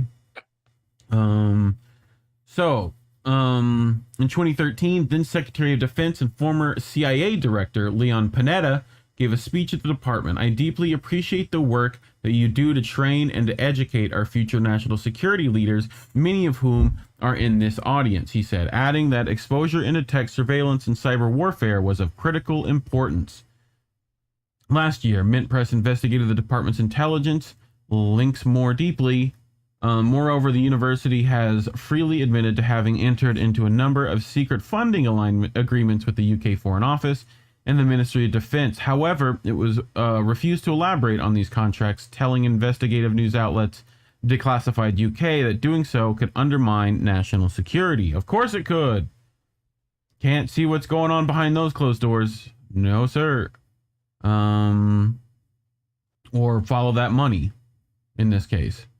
Where's it saying that funding was from? Has freely admitted having entered into a number of secret funding agreements with the UK Foreign Office. Right. Yeah, they're getting the good money from the, Madam Secretary over there, just handing out big checks. Right? So, we got to get that new ping pong table though in the break room. Anyway. Yeah, we're gonna need some new lights right here. Yeah, I'm gonna need new lights. So while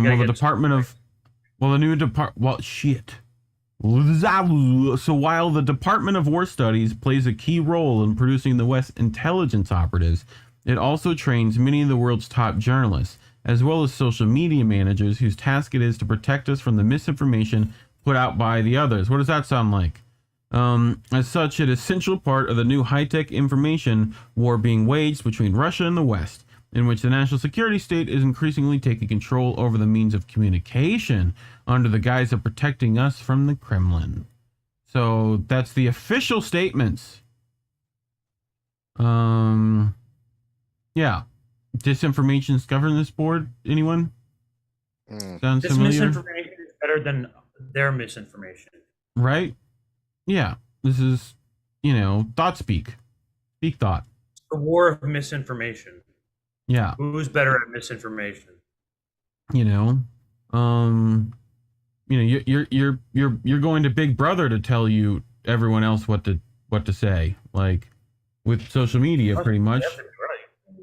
So, but anyway, so we start with Facebook. At any one time, the department educates around 1,000 students, many of whom have gone on to become top military commanders, intelligence chiefs, and government officials, both in the West and in countries as disparate as Jordan, Nigeria, and Singapore. But increasingly, large numbers of war studies graduates are finding employment in the most influential media outlets on both the sides of the Atlantic and in Silicon Valley.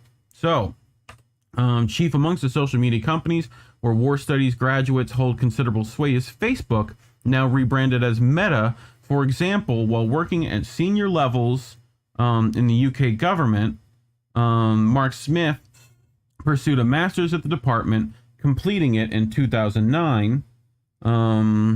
Between 2007 and 2017, he worked for the Ministry of Defense, the Foreign Office, and the National Security Secretariat, which is not the horse. According to his own LinkedIn profile, he was deployed overseas 3 times as political advisor to top NATO military commanders and was a key figure in strategizing responses to ISIS and other terrorist groups, as well as working on the Ministry of Defense response to the Scottish independence question.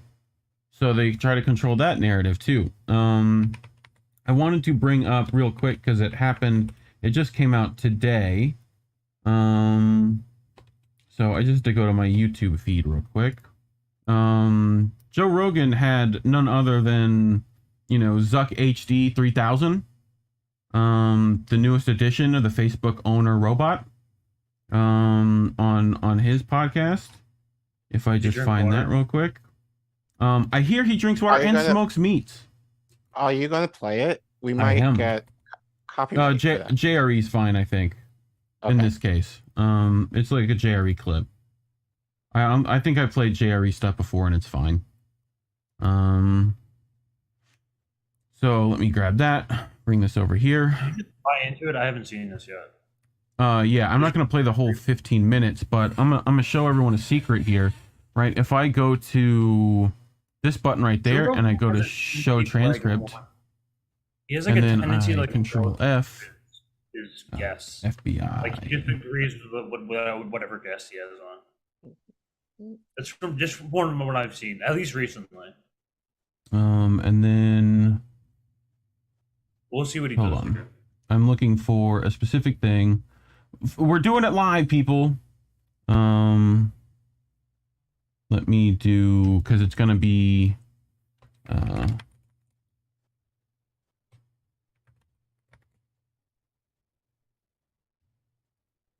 so we'll start here. The Hunter Biden laptop story, the New York Post. We have that too.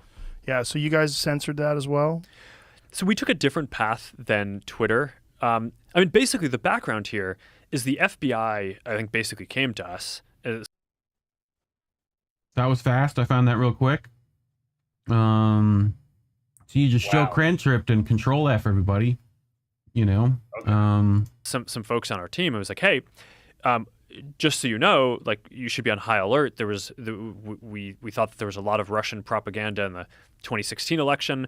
We have it on notice that basically there's about to be some kind of dump of that's similar to that. So just be vigilant. So our protocol. Be vigilant. That's what the FBI told Facebook. He's saying it out loud. They literally just go to these companies and they're like, "Hey, you should be doing this." Yep. And what are they going to do? I mean, well, and it's technically they have people on the board too, pretty much. Like they're infecting everywhere as like this, yeah. So, in 2017, Smith moved straight from the government to Meta, where he is now the global director of global content management, giving him considerable power to dictate what is allowed and what is censored from the world's biggest news and media platform. So Facebook's global director of strategic response is also a former war studies student. After graduating, Caitlin Baker worked on Middle Eastern counterterrorism policy in the Office of the Secretary of Defense in Washington and is director for Jordan and Lebanon at the National Security Council at the White House. Between 2015 and 2017, she was also VP Joe Biden's Middle East policy advisor. During this time period, the administration rapidly expanded its drone program, coming to bomb 7 countries simultaneously. So, 7 countries. In October 2017, Baker moved seamlessly from the Defense Secretary's office to work for Facebook's strategic response team, rising to become a global director.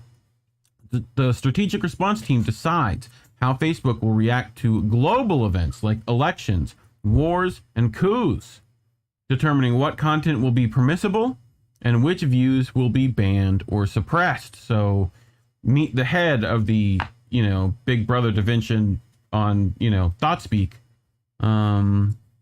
here at Facebook. So there are many more war study graduates in influential roles at Facebook, including Louis Babington Reynolds, public policy manager for dangerous organizations, Monica Thurmond Allen, director of public policy for campaigns and programs, Claire Akayu, whatever. Akayui, I think. Akayui, bless you. Intelligence lead for Europe, the Middle East, and Africa. Olivia Miner, intelligence analyst for Europe, the Middle East, and Africa. Evia Orlando, imminent risk project manager. Fiona Moody, lead regulatory litigation counsel. Dane Roth, design program manager. And Kediana Cadet, program manager and people experience. So,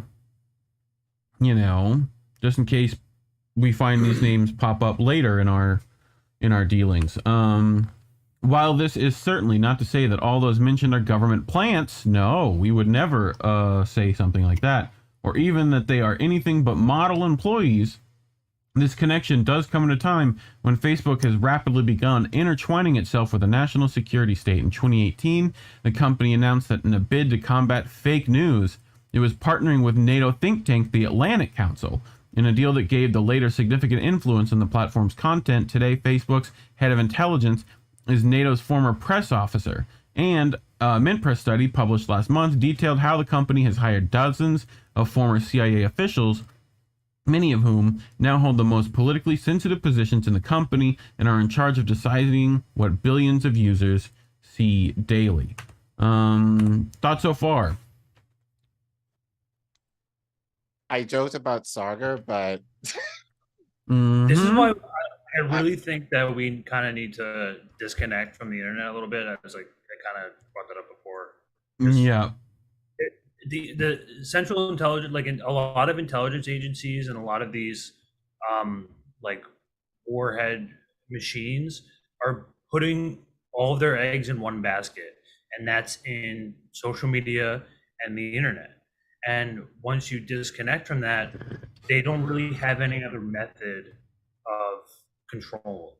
Does that make any sense? Yes. No, it makes sense, but it's a double-edged sword because now talks about this too. She mentions like how a lot of these things are interconnected, groups of agencies and connections. They're just hyper focused on social media because A, they know it works, and B, that's all they have right now. Yeah. Yep. I mean, and you see it in every platform, they just put the little fingers in everywhere, and because it works. Yes. I mean, it no one else has another, because everyone's on the internet, so they don't really have a choice. Well, and it sows paranoia, and like you don't know who to trust. Like, it makes it harder to organize. Like, all those things are problems, So, but we'll continue a little bit over to everyone's favorite platform, TikTok, which also has loads of its own problems. I had to delete this after reading it a little bit. Yeah. So, War Studies alumni also held several influential positions on the video platform TikTok. These include Heine Ryman Shepard, an intelligence analyst who works on threat detection and identifying hate speech, extremism, and mis- and disinformation. Michael Cayley, content strategy leader, Manish Gohil, a former risk analyst for TikTok, Alexandra Dinka, investigations lead, Jeannie Sun, safety program manager, and Tom Dudley, head of physical security. He's their Worf. They don't listen to him. They tell him, no, Worf, we can't attack the ship. They're nice people. But Scott O'Brien, see, I knew that reference was coming. Meanwhile, worked for both Facebook and TikTok, first as an intelligence analyst for Facebook, where he specialized in human rights investigations in at-risk countries. According to his LinkedIn, he is now an influence operations, intelligence, and discovery analyst. God, I'm glad I took a big breath before that one. At TikTok. Before that, he worked for the infamous intelligence agency Pinkerton. Is that supposed to be a reference to Rockefeller? What, the Pinkerton?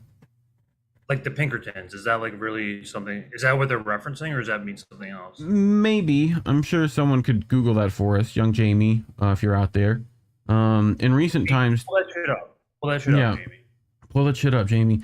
In recent times, TikTok has been the recipient of significant amounts of government attention from the Trump administration's threats to ban the platform altogether, to the news that President Biden was briefing TikTok stars on how they should cover the war in Ukraine, and U.S. government, it appears, performed a 100-degree turn on the app. Yes, we can control it now, yes. This occurred at the same time as the company began employing large numbers of state functionaries in key positions, including individuals from NATO, the White House, and the CIA. A Mint Press investigation detailed all this, described it as a NATO to TikTok pipeline. So, one of the things we're all on, Twitter and Google. Twitter has comparatively fewer War Studies alumni, but some are in important positions. For instance, Global Program Manager Sean Ryan describes his role as leading a global program team that drives a holistic understanding of Twitter's dynamic risk and threat landscape while working across the cyber, physical, information platform, policy, health, and reputation domains. He notes that his analysis informs the decision-making of strategic leadership while supporting key policies across multiple teams. As vague as he can possibly put, he controls everything. Twitter's director of insider risk and investigations, Bruce A., is also a former KCL man. Bruce A. spent 23 years in the FBI, becoming a supervisory special agent, leaving the bureau in 2020 to directly transfer to Twitter. So another King's Cross, King's College of London, war room. What do they call that? The Department of War Studies at King's College of London.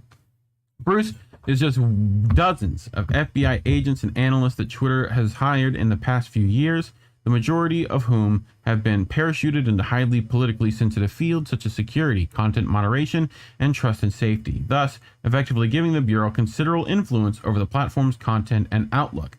Google, too, employs a number of war studies graduates, among them Asia-Pacific Information Policy Lead Jean-Jacques Sahil, Policy Advisor Grant Hurst, and Global Threat Analysis Jessica O. I mean, we had Physical Security Officer in Worf, we had O'Brien, and now we got Jean-Jacques. Like my little Star Trek brain is just going off in here. But last but not least, which I know we kind of talked a bit about this already. So journalism for a single department in one college of a university is remarkable. The impact the Department of War Studies has had on the field of journalism as well. The department pushes vastly above its weight, with alumni in most of the world's top media outlets, including CNN, NBC News, the New York Times, Reuters, and the Wall Street Journal, as well as a host of individuals populating the ranks of British state broadcaster, the BBC. Indeed, it appears that if breaking into the field of journalism is the goal, then a decree from the Department of War Studies is more helpful than one from King's College London's Department of Culture, Media, and Creative Industries. It's de facto journalism school. So, I mean, I feel like this is in order. Congratulations, you played yourself.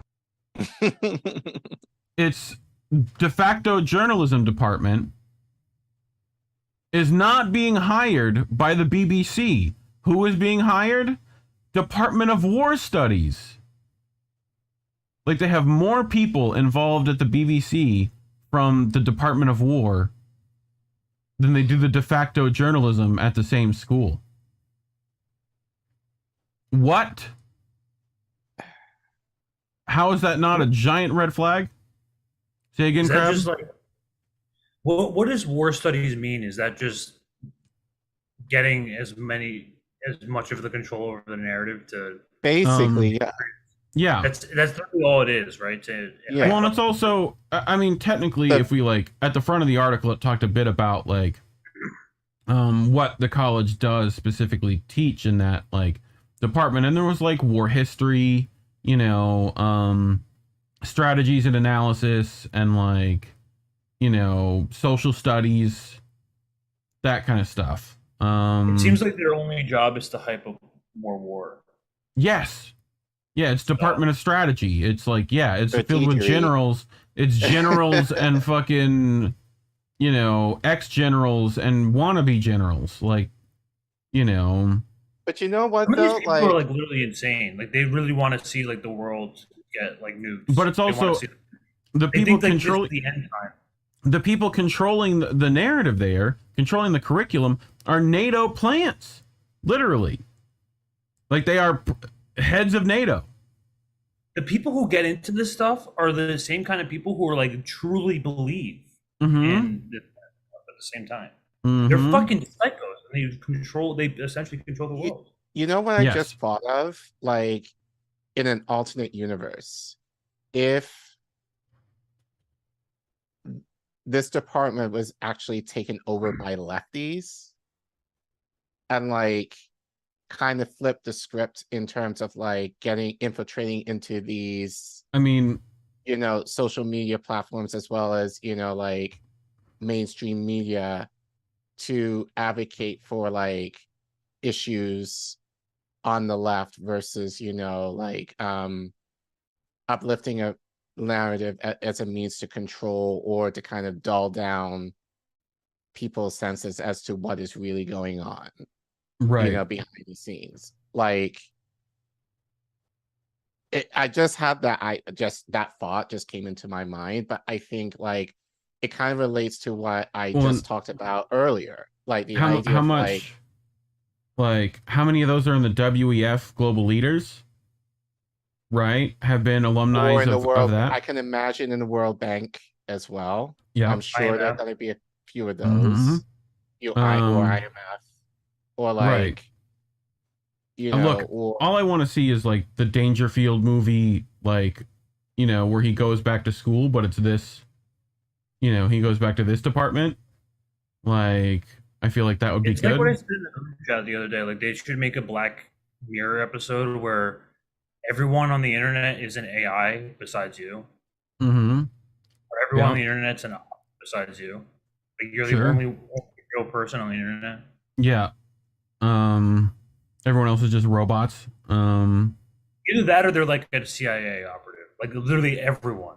Everything's controlled. You're the sole last heir to some king, and no one tells you. You know that kind of nonsense. You know. But anyway. So, you know, watchers of the show will remember some of these journalists cut their teeth in investigative outlets. Well, you'll remember that name, Bellingcat, for sure. And Graphica, both of whom are funded by the U.S. government, and both of whom pull out questionable reports demonizing official enemy nations. No fewer than 6 Bellingcat employees or contributors, including Cameron Colquhoun, Jacob Beaters, Lincoln Pigman, which I hope he has a previous job in law enforcement. Alamu, that's a weird name. Alamy Leroy, Christian Trebert, and senior investigator Nick Waters all proposed postgraduate studies within the department. Indeed, Bellingcat founder Elliot Higgins joined the Department of War Studies in 2018 as a visiting research associate. G-Hive will rise. Yeah. Yes. Graphica, meanwhile, is also inordinately staffed by KCL War Studies graduates. Together, these two groups pump out highly publicized intelligence reports warning of nefarious actions committed by Russia or other official enemy states, all while quietly being funded by the U.S. national security state themselves. I just want to go ahead. I just want to interject. There was one time where I went on a Jordan Sheridan Patreon only Zoom call, and I asked him specifically about Elliot Higgins, and he was like, and I'm like, you do know that he's funded by Bellingcat and all these war. He's like, no, as far as I'm concerned, Elliot's like a pretty established like journalist, and he's 100% serious. He has no fucking clue. He has no idea about his background. This is Jordan Sheridan, a quote unquote. He's a journalist. No. He's a quote unquote. He doesn't know anything about this. He doesn't know. He just erases it from his mind and just whatever what Jimmy Dore the that week. Fuck. Yeah. I wish I didn't get a recording of that, man. Dude, it was insane. Yep. He legitimately does not know anything about Elliot Higgins. He thinks he's just a fine journalist. Yeah, we'll get you set up for round 2 to do that. Jimmy Dore. Jimmy Dore. But anyway, listen, all the problems on the left are Jimmy Dore's fault. Everything. You forget it's Susan Sarandon. I know, but these characters are so divisive that like they literally cause all the problems. You notice that? Mm-hmm. Yep. All I've seen is division here lately. That's it. All it is. That's all it is. Mm-hmm. I see 2 camps on the left. I see people who are sympathetic to Jimmy Dore's message, and then people who fucking hate him and anyone who says anything positive about him. Yep. It's literally that's basically it. McLeod brings up the state-backed Nexus. Department of War Studies publishes similar work to Graphica. Indeed, its faculty was crucial in propagating the idea of Russian interference in American elections, being the source of many of the most far-reaching claims about Moscow's influence in American society. Reports published by the department accuse Russia of carrying out a campaign of information psychological warfare and advise that military spending should be increased and that NATO must re-up its commitment to countering Russia. Professor Thomas Rid even testified before the Senate Select Committee on Intelligence on the dark art of Russian meddling and condemned WikiLeaks and alternative media journalists as unwitting agents of disinformation. Putin is not he who must not be named. I want to be very clear. Find the connection between WikiLeaks and Putin, really, please. And the dark arts. Like look, Rasputin just was real handsome. Dark arts. All right. Look at that. Look at.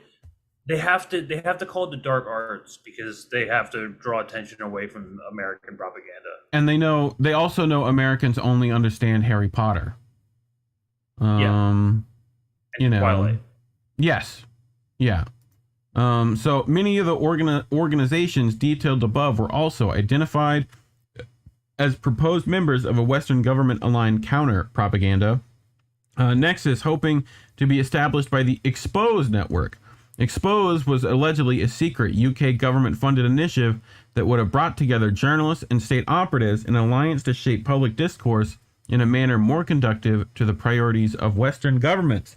So a chart showing the leadership structure of the Expose network published as part of the Integrity Initiative leak, which I have that chart here. So we start up here with the advisory panel. We got Neville Bolt at King's College. We got Peter Permarantsev, who's a consultant, Militia Pesic, right? Graham Brokey, Ben Nemo, Jessica Aro, right? They come over to the project board of Emil Khan, Lewis Broke, and Chris Donnelly, right? We've seen a few of those names before. But, and it just goes like that far down to like short-term technical assistance down here, right? Like, and look, Chris Donnelly again for the disinformation specialist, right? And then the rapid response function, which is, I imagine, bot farms, but anyway, like, I mean, there's a ton to be recruited. Account executive. I like this is all charted out, all nicer people. But anyway, the Department of War Studies, Dr. Never Bolt was on the organization's preliminary advisory panel, along Graham Brokey of the Atlantic Council, who's a NATO think tank, and Ben Nemo, former NATO press officer and executive directors of investigations for Graphica and Facebook's current head of intelligence. Training support, meanwhile, will be provided by individuals from who? Everybody? Who's sending that? Yay! Yay, Bellingcat!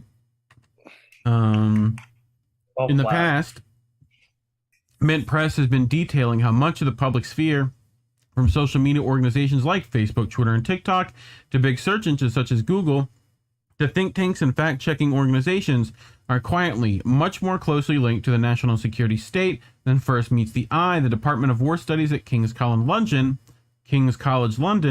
is an important part of this state-based nexus. It is a one-stop shop for training many of the spies, think tank employees, journalists, and supposedly independent intelligence investigators who have been at the forefront of the new information war. So, and I'm sure many of these people that you listed are in some way kind of responsible for the people that we kind of know in this space too.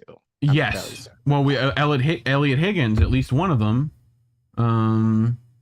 So put simply, one department staffed by former and current military officers is training the people producing the news, the ones manipulating it, and the ones who are in charge of sorting fact from fiction and pinpointing disinformation. It is quite the system. All the while, they continually warn of the threat of foreign state-backed influence operations. To be clear, Kremlin propaganda is real, but its reach is decidedly minor in comparison to the massive disinformation campaigns being launched by the Western National Security State, and the Department of War Studies is a key part of this information war. A lot of projection from the U.S. is what it sounds like. I mean, we mentioned the Atlantic Council earlier. We know a few of the people we were talking about in the space came from there, right? And do a show with active members of the Atlantic Council. people should go look up who we're talking about. There's a lovely article that I know almost all of us have, been a part of, on our Substack. If you go find that in the doobly-doo, that indienews.network will have linked to our Substacks. They should go find that. It's on Breaking Points. People should go look that up. And I'm sure there's a ton of more stuff to uncover there with them as well. That was pretty much it, right? Yep. Cool. Closing thoughts so far on that? Anything? I mean, I think this is really nothing new to us, but it's the idea that, and it's not just them. Like, obviously, we talked about Saga and Jetty in connection with the Hudson Institute, which is very similar to this, based on what we reported on, with Breaking Points or whatever. But again, as I said, it's just the idea of like, these are people who are trained, who are meant to kind of supervise the information that is going out to us. Yeah. Intentionally or not, to control certain narratives that we see and read. And as I said, the idea, like, I'm sure a lot of these people are also in effect with certain personalities that we also see on the left. Yeah. That are also putting out narratives, to steer clear of us, from actually organizing or actually pushing for any true radical change in this country and throughout the world. So it's just kind of like, I think we've been known this, but I think the idea that like there's an actual school, like other than like think tanks that purposely are producing people who are essentially in charge of this stuff, it's not surprising, but the idea, but yeah, it's like now we have a name of a school that actually like does this on the real. Yeah, it's like we put some pieces together and okay, here's one of them. Like, let alone all the other ones in the US that constantly pull and, whatever. And there's tons of psyops happening everywhere on the internet. So, Kelly M in closing asks Misty in closing. We're fucked. Yeah. So propaganda has existed since like probably the beginning of time, but I really think that like we live in this new sort of era where they've become so effective at the flow, controlling the flow of information that it's like nearly like impossible to decipher between what's real and what's not at this point. No, because I'm really trying to see, like, analyze, like, see if there's like any sort of like way out of this. If there's like any way that we could kind of like really see through. I think that's like why we kind of like put a lot of focus on independent networks. Very much so. And even then they've made it so difficult to be an independent like news source, right? Especially when all of the places that you can publish your work independently are controlled by the same people that control the narrative. By actual think tank. These people are bred and raised in war crime school, the school of war crimes. Right. Yeah. Like, so I'm thinking like Pete Buttigieg, like possibly AOC. Like, obviously she's not already ties to Langley with her from what I've heard. So it's just the idea is not just, I think Richie talked about it, didn't he? I believe so. But so it's not just like at King's College. It's just like you can think of other colleges, in America that may not necessarily have a Department of War Studies. Yes. But having people like these who are essentially our professors. Right. And are kind of like giving the talking points to their students to kind of think in a classically certain way. Gloria Steinem, if I remember correctly. Speaking of Richie. Unity. But anyway, I wanted to get to our last story, and then we have a little one. So this is Unicorn Riot, who works in and around the Minnesota area. I know they covered most of the George Floyd protests and actions. Pretty you couldn't get closer coverage from them. and they tend to do a pretty decent job of putting cameras in the right places. But they also have some writers that contribute. This one by Sam Richards. Despite widespread mistrust, Minneapolis PD to fly surveillance drones. Right, so warrantless surveillance takes flight over 2,200 police drones flights in 2021 statewide, only 5 in which warrants were sought ahead of time. So, a lot of not warranted surveillance. So, Minneapolis, Minnesota, the Minneapolis... Federal government does this.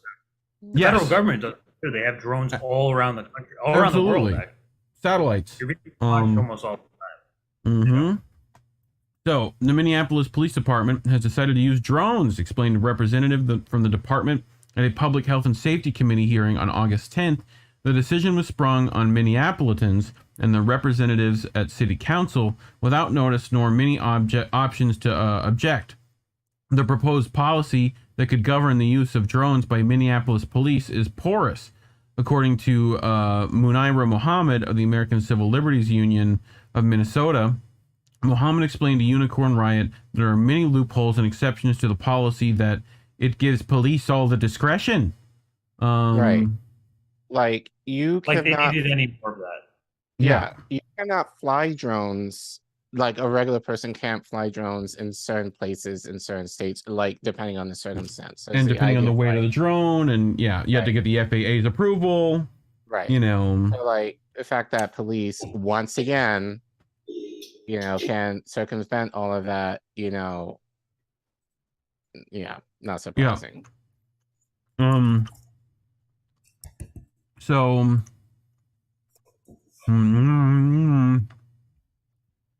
Anyway, formal public comment sessions prior to police deploying new technologies like drones are required under state law thanks to lobbying by the ACLU of Minnesota. However, these listening sessions are just that, an opportunity for community members to comment, and are not followed by any official voting nor approval process.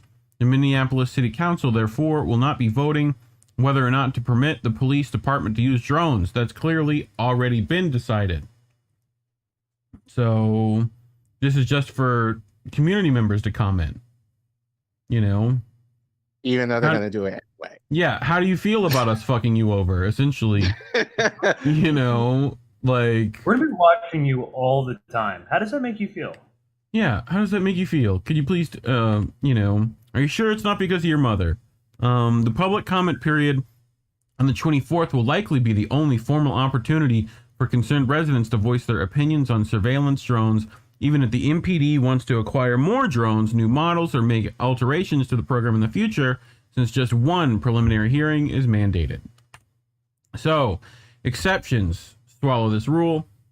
While the proposal includes provisions banning facial recognition, for example, the current policy is quite weak and leaves the door open for police to have virtually free reign to use drones however they please. This dynamic is largely due to state regulations, which have been decried by activists as having far too many exceptions to warrant requirements. Chris Weidland of the group Safety Not Surveillance, there's another one of those organizations, explained that exceptions swallow the rule, meaning that police in Minnesota are required to apply for warrants when seeking to fly drones unless that flight falls under one of 9 categories listed below. Let's see what those categories are, shall we, class? Reason 1, during or in the aftermath of emergency situations that involves the risk or death or bodily harm to a person, over a public event where there is a heightened risk to the safety of participants or bystanders, to counter the risk of a terrorist attack by a specific individual or organization, and the agency determines that credible intelligence indicates a risk. Okay? To prevent the loss of life and property in natural or man-made disasters, and to facilitate operational planning, rescue, and recovery operations in the aftermath of these disasters, to conduct a threat assessment in anticipation of a specific event, to collect information from a public area if there is reasonable suspicion of criminal activity, To collect information for crash reconstruction purposes after serious or deadly collision occurring on a public road. Over a public area for officer training or public relations purposes. For purposes unrelated to law enforcement in the request of a government entity, provided that the government entity makes the request in writing to the law enforcement agency and specifics the reason for the request and proposed period of use. This one, the over a public area for office training or public relations purposes, I would like to deem you gotta learn something today rule. Because you could be training an officer anywhere, you know? Like, oh, it's officer training. You know, like we're going to be watching you at all times, but we came up with a list of 10 commandments that we're going to be following sometimes. 9 commandments, not even as many rules as like they couldn't even get they can't even get 10 commandments. They only got 9. Yeah. So, make sure you take the appropriate, like you use the same things back at them when you're filming police, which you should definitely be doing. Whenever possible. They're pushing to be illegal. So they can watch us at all times, but we can't film them because it's like a safety issue, quote unquote. Yes. Sure. Whatever that means. So the data corroborates Weiland's assertion. According to the BCA, in 2021, Minnesota's law enforcement agencies reported a total of 2,265 UAV uses without a warrant. That is up to 93.4% from the 1,171 reported in 2020. The SCAO report covering the same time frame reveals 4 UAV warrants were granted and 1 UAV warrant was denied. The previous year, SCAO reported indicated that 0 warrants were applied for prior to law enforcement drone flights. So you just do whatever they want. Yeah, before then. Yeah. Which they already are still doing. So state law passed in 2020 requires these annual disclosures. The Bureau of Criminal Apprehension, the BCA, compiles a report on law enforcement agencies that have deployed drones, tracking the reasons for each flight, expenses, and other information. The State Court Administrator's Office, the SCAO, publishes a number of times agencies replied for warrants prior to a drone taking flight and the types of investigations in which they were used. According to the SCA report, 2 drone flights in 2021 were categorized under assault and 2 under fugitive of justice cases. So, yeah. The proposed policy set forth by MPD mirrors these weak statewide regulations. Of particular concern to activists is the provision that explains that MPD shall not fly drones above protests or public events unless there's a heightened risk to this to the safety of participants or bystanders. What? So don't do it unless do it. Unless you decide it's unsafe. Literally any type of mass organization, like not even organization, but like any sort of like mass formation of people is that's literally it. Like it could be a concert. It could be a fucking Yep. It could be a fucking book study. It's any group of people, basically. Yep. So furthermore, the proposed policy explains that vision enhancement technology, such as infrared or night vision, can only be used where there is no protectable privacy interest. That prohibition, which functionally is not prohibitive, means that public space is fair game since the U.S. Supreme Court has ruled one does not have a reasonable expectation of privacy while in public. While in that public. You know what I'm saying? So the MPD drone proposal also pays lip service to the ban on police use of facial recognition, again, using exceptions. It does not rule out use of a drone equipped with such capabilities. Given how law enforcement often collaborate in the Twin Cities, one easily envisioned scenario would feature imagery captured by an MPD drone being handed over to Hennepin County or state authorities who are not barred from using facial recognition. The Hennepin County Sheriff's Office and other law enforcement groups within Minnesota use facial recognition and have access to information sharing networks, which makes such analysis easy to obtain. So, yep, they can still do whatever they want. So this is a agency uses without search warrants in Minnesota, well over 22 100 operations in 2021. So this is just a bit of that information. Here's a bit of the program costs. In 2021, the Minnesota Law Enforcement Agency spent a total of $380,740.96 on UAV agency programs. That is down 58.7% from the $922,000 total in 2020. Information on individual agency costs are provided later in this report. So, ultimately, it's been decided that the MPD will use drones. The so-called Strong Mayor referendum was campaigned for by Mayor Jacob Frey and his proponents in order to rein in the MPD. Voters were told the governmental restructuring it would bring was needed in order to take on the police federation and implement reforms that large swaths of the electorate demanded. Looks like they wanted to bring the ruckus, sounds like. No ruckus was brought, although the way this drone rollout is being handled provides Frey's opponents with an easy argument that those lofty campaign promises will not actually be delivered.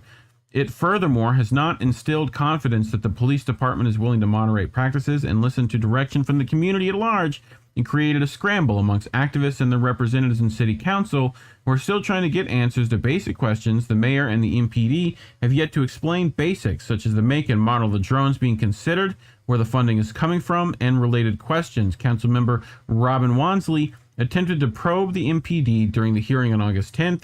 Wansley inquired as to who exactly was behind this push to add drones to the MPD's inventory. The department's representative obfuscated, saying only, ultimately, it's been decided that we'll use drones. When asked about this interaction, Wansley said it was puzzling to say we want a public hearing for something that's already been decided. Mayor Frey has complete oversight authority over MPD and their implementation of policies, and we should name who is authorizing these decisions. Thoughts so far?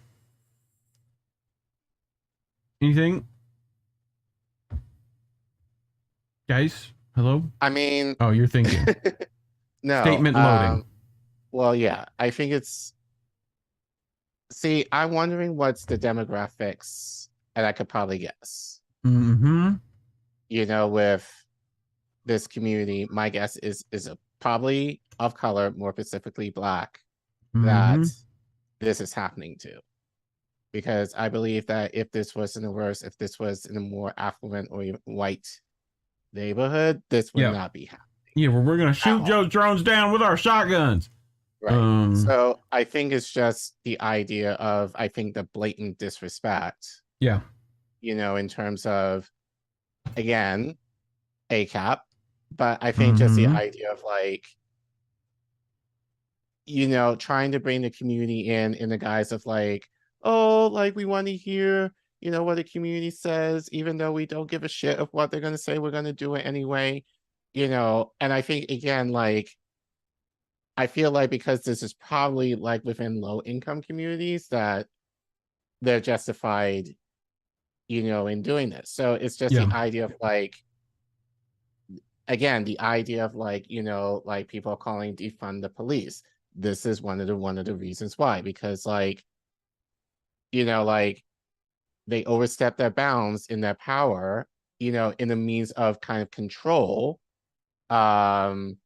communities like this, when the discussion is, you know, how can communities take back some of that control in kind of dictating, you know, what they're looking for in terms of keeping communities and towns and cities safe. So it's just, I think, a complete disregard of, like, what people would want over the idea of just controlling, you know, the working class for their benefit, essentially.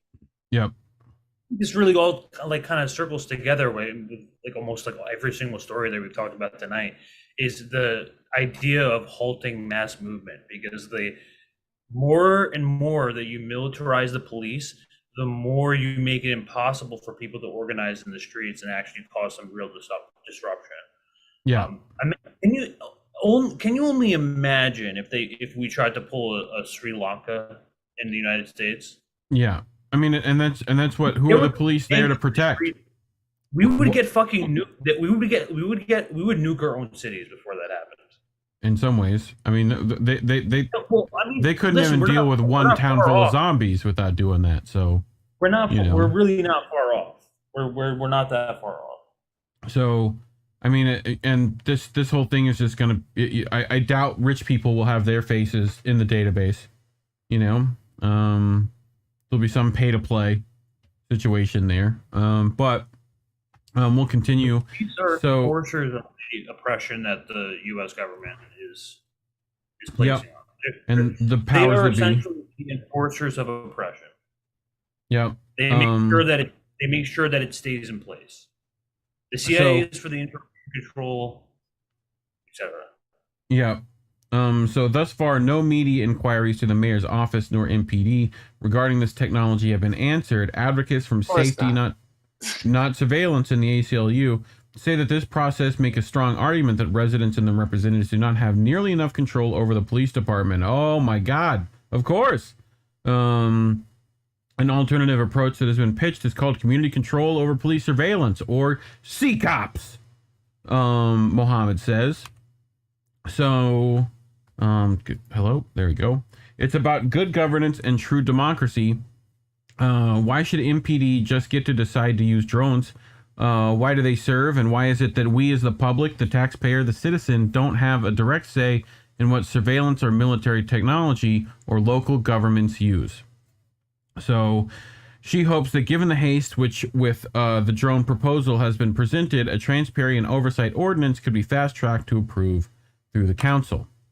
So a CCOP-style ordinance would empower the city council to force the police to disclose plans to obtain new technology and military equipment, and then seek an up or down vote from the council prior to any such gear being fielded. CCOP's bills also typically facilitate in-depth reports and regular audits that explain how surveillance and other technologies have been used, which help to bolster the democratic process and establish trust. So without frequent reports, it's unclear whether disparities or malicious targeting of marginalized groups occurs, and whether or not certain technologies are even useful if the missions of public safety overall. Mohammed summed it up saying, if Public Works wants to buy something, they have to put in a proposal and have a vote. Why is MPD any different? The Minneapolis Police Department is in negotiations over an impending consent decree following a damning report from the Minnesota Department of Human Rights. The MDHR report follows years of investigations and reports demonstrating and clearly detailing systemic racial biases and discrimination by the MPD. So, Councilmember Wansley explained MPD were found to exhibit human rights violations as it pertains to surveillance outlined in the MDHR report, specifically of Black and Brown community members in Minneapolis. The fact that they are moving forward with their digital surveillance technologies and there have been no policies to address the harms of those practices, and now we're doubling down on surveillance. Ultimately, it doesn't help to build trust if that's the goal of MPD. So, further complicating the circumstances is an active U.S. Department of Justice investigation into the MPD, which has been found to be profoundly abusive and racially biased in similar investigations in years past. These facts contribute to resident skepticism whether new surveillance technology would be wielded in an appropriate manner with respect for civil liberties, especially toward the city's most vulnerable populations. The rushed nature of the drone rollout before the consent decree has even been finalized led to calls for pause in the process, Councilmember Wansley asked. So why are we carrying this out when we haven't even finalized the consent decree based upon the MDHR findings, which show MPD engaged in neglect, racist, misogynistic surveillance practices, which something as basic as Facebook and social media. And now we're going to put drones in their hands? Safety Not Surveillance has started petitioning against MPD drone surveillance, saying this is a public department that has shown it cannot be trusted to protect the rights of Minneapolis residents and routinely flouts local and state law. This is not the time to give them access to powerful new technology. The newly appointed Commissioner of Public Safety, Dr. Cedric Alexander, spoke to a community forum recently about police surveillance technology. In the past, he's also testified before Congress, questioning whether or not facial recognition is ready to be used widely by police across the United States, noting its tendency to misidentify women and people of color. Dr. Alexander remarks are posted below. So you can find Sam Richards on Twitter at MinneapoliSam if you want to support the writer of this. But anyway, closing on this. ACAP. Yeah. Fuck 12. I agree. Coming straight from the underground, Greg. I feel you. You know. But yeah, I mean, this is just, you know, like what? Like no one would want this. If you go to your like redneck uncle who hates everything but has that thin blue line, he'd be like, no, fuck those drones. You know, even he would be like, nope.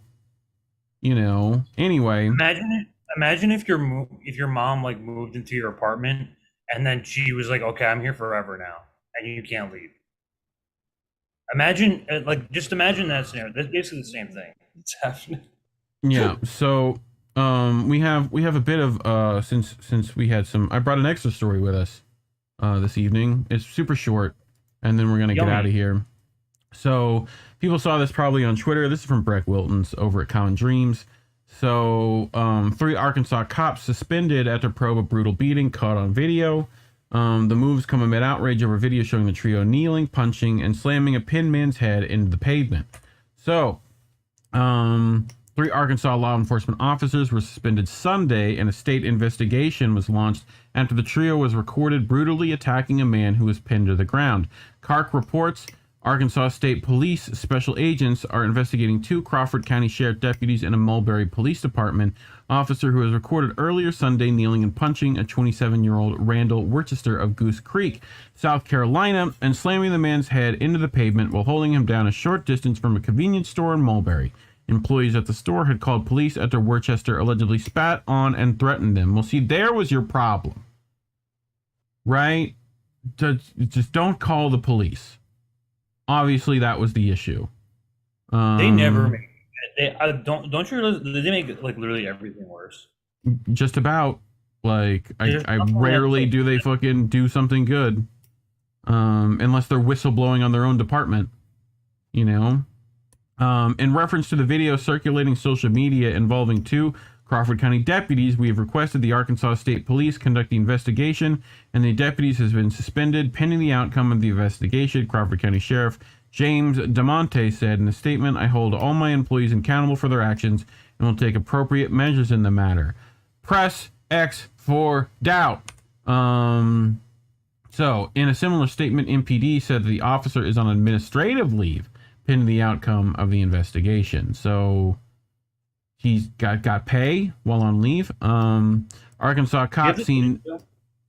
Do what? You're allowed to play it, the video? I think so. I want to see if I've seen it or not. Okay, so Arkansas cops seen kneeling, face punching, then grabbing hair of a person and smashing purpose heads into cement from Mitchell McCoy. Arkansas State Police launched investigation into the incident, captured on camera outside a convenience store in Crawford County. So I am about to show this video. So if people are not okay with police violence, you know, leave for a minute and come back. So just figure I'd give a warning on that, which I have to go here and then go here. So people probably saw this on Twitter anyway. There is that graphic content warning up there. So yeah, I mean, this is fucking. What in what situation? And I've seen a lot of cops do this. Why do you need to fucking punch the dude? Like, what is that for? You can't just restrain him. I mean, for what I remember, this guy was already cuffed as well, right? So I don't know what they're achieving. I don't see any, that's what gets me. This is all, okay, so we've had amygdala hijack, right? We've had perceived lack of control somewhere, right? We are going to use pain compliance to try to gain control again, right? And this is what's happening. So what ends up happening is between all those strikes and whatever, your pain compliance window, which you could apply gradually, now is out the window.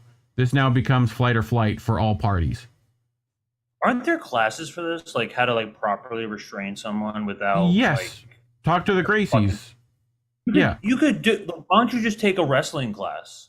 Sure. You can't do that? They don't have the funding or time, apparently. You know? Oh, they have the funding. They have the funding. They have the funding. Yeah, this willpower. Right. They bought a brand new truck for the SWAT team. Of course they've got like, you know, I mean the issue is as well there's no accountability for when they use those techniques that would help them maliciously as well. Like, you know, jiu-jitsu teaches control, but it can also teach how to like break limbs and choke people to death. So in the case of Eric Garner, but like, you know, I mean, this is, I see hands behind him. I can't tell. No, he's got hands free. So this is failed cuffing procedure. They just don't know what they're doing. And they're just trying to get him to comply. Half of them don't even know the law. Yeah, they can't. You need more training as an electrician. Oh, and then they noticed the camera. And then that was the issue. Yeah. They definitely will make sure, you know. So anyway, but yeah, we'll return to our article here. So the city of Mulberry and the Mulberry Police Department take these investigations very seriously and holds all their officers accountable for their actions, the agency added. We will take the appropriate actions at the conclusion of the investigation. So police are doing the investigation and they're going to hold them accountable, right? Right? We're fucked.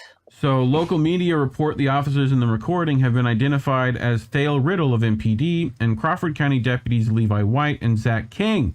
Arkansas Governor Asa Hutchinson, a Republican, tweeted Sunday that the local arrest incident in Crawford County will be investigated pursuant to the video evidence and the request of the prosecuting attorney. So, Worcester has transported to an area hospital where he was treated before being released and taken into police custody. He faces charges including battery, assault, and resisting arrest. Well, he was being fucking beaten. You don't want that. Yeah, he was resisting being beaten. You fucking... Anyway. So, I think that's the end of our show, boys. Anything you want to add on that one? Again, A-Cup. Fuck the Popo. How about we get... They should not... They shouldn't even have uniforms. They should just... Actually, no, they should have uniforms. Right, and if that hadn't been filmed, nothing would have happened. No, which is why I say to people like your phone, can be the most powerful weapon that you have. Which is why they're controlling it in places like Arizona, right? Like, you know, so like, but you know, again, it just goes to show you like who's currently in government. Yep. I don't know. What did they say? You know, like, we're not defunding the police. We want to fund the police more. Yeah. For them to do more shit like this without any accountability necessarily. Yep. So that's the Democratic Party for you. So, you know, although what doesn't matter which party it is. You know who it really is. I mean, we all know. We all know who's really behind it. But anyway, that's the end of our show. We didn't have any net problems this time, so that's nice. Yay. You know, make sure you share this stream with all your friends. We should get it clipped up and out this coming week. So keep an eye out for that. Your grandma, your mom. Yep. You know what we need for this show? We should get like, not even just like laugh tracks, but like, you know how like on like old like 90s sitcoms they would have like the and like the claps, like the applause and stuff like that. Yeah, I can add a few of those. Let us know. Actually, we're trying to build out the soundboard a little bit more. Like, those of you who are still here, let us know in the comments or tweet us out like what soundtracks we should include on the soundboard.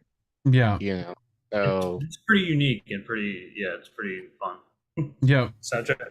I agree. Trying to think if there's any ones that last of those I can play. But anyway, I need Uncle Warren. You need Uncle Warren.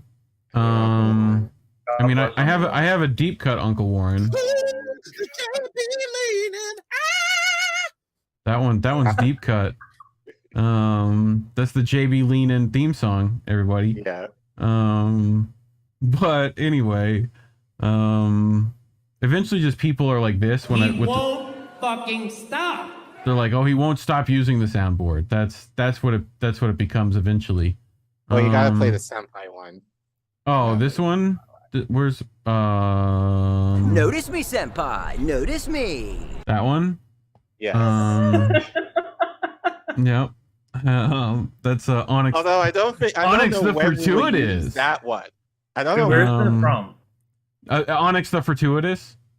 Onyx the Fortuitous. It's a guy that he's like the look up Weird Arby's guy.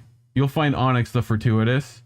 He's a character that this guy does. But that one's specifically from one he got pulled into for like a Satanist convention. Like, so but anyway, they're pretty funny little memes. But people in the doobly-doo down below, as well as just leaving the screen there, indienews.network is down there. If you want to find links to all the members of INN, as well as all the ways you can follow the network, it'll be there. Check that Meet the Member section, and most of links for individual members should be there. As well as ways to donate and support any of those people, including Greg. I think I've linked your link tree down in the doobly-doo. So he has 2 EPs out, guys. So go listen. Get your wallets out. I got art. So if you need graphic designer. Yeah. I also hear that they're accepting more curvy male models. So me and you should be in business soon. And I'm down for that day. But anyway, Sundays, how did we miss that? I don't know if I'm doing a show tomorrow. I'll figure that out. But Saturdays, I don't know if anyone's doing anything. I know Marcus Cage normally does Saturday, and I think Oz on Roar Media does stuff Saturday. So check an eye out for those cats. Monday, guest Tara. Yes. Should be Tuesday should be Pasta. And Thursday should be Fiorella next Thursday.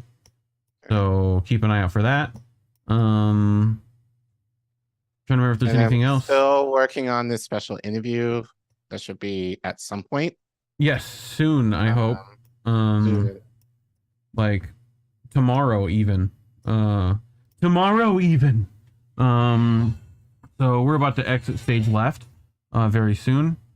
So yeah, Mom said it's time for me to go to sleep. Yes, sir. I'm looking for that bedtime story. Oh yeah, it's a good one. I told you a bedtime story. I want one right before bed. I'm gonna go read Go the Fuck to Sleep. What's up with a bedtime story? It's a short one. Samuel Jackson will read you Go the Fuck to Sleep. Like it's pretty great. But anyway, all right, fam. As always, labels are bad. Stay independent. Good night, fam. G night.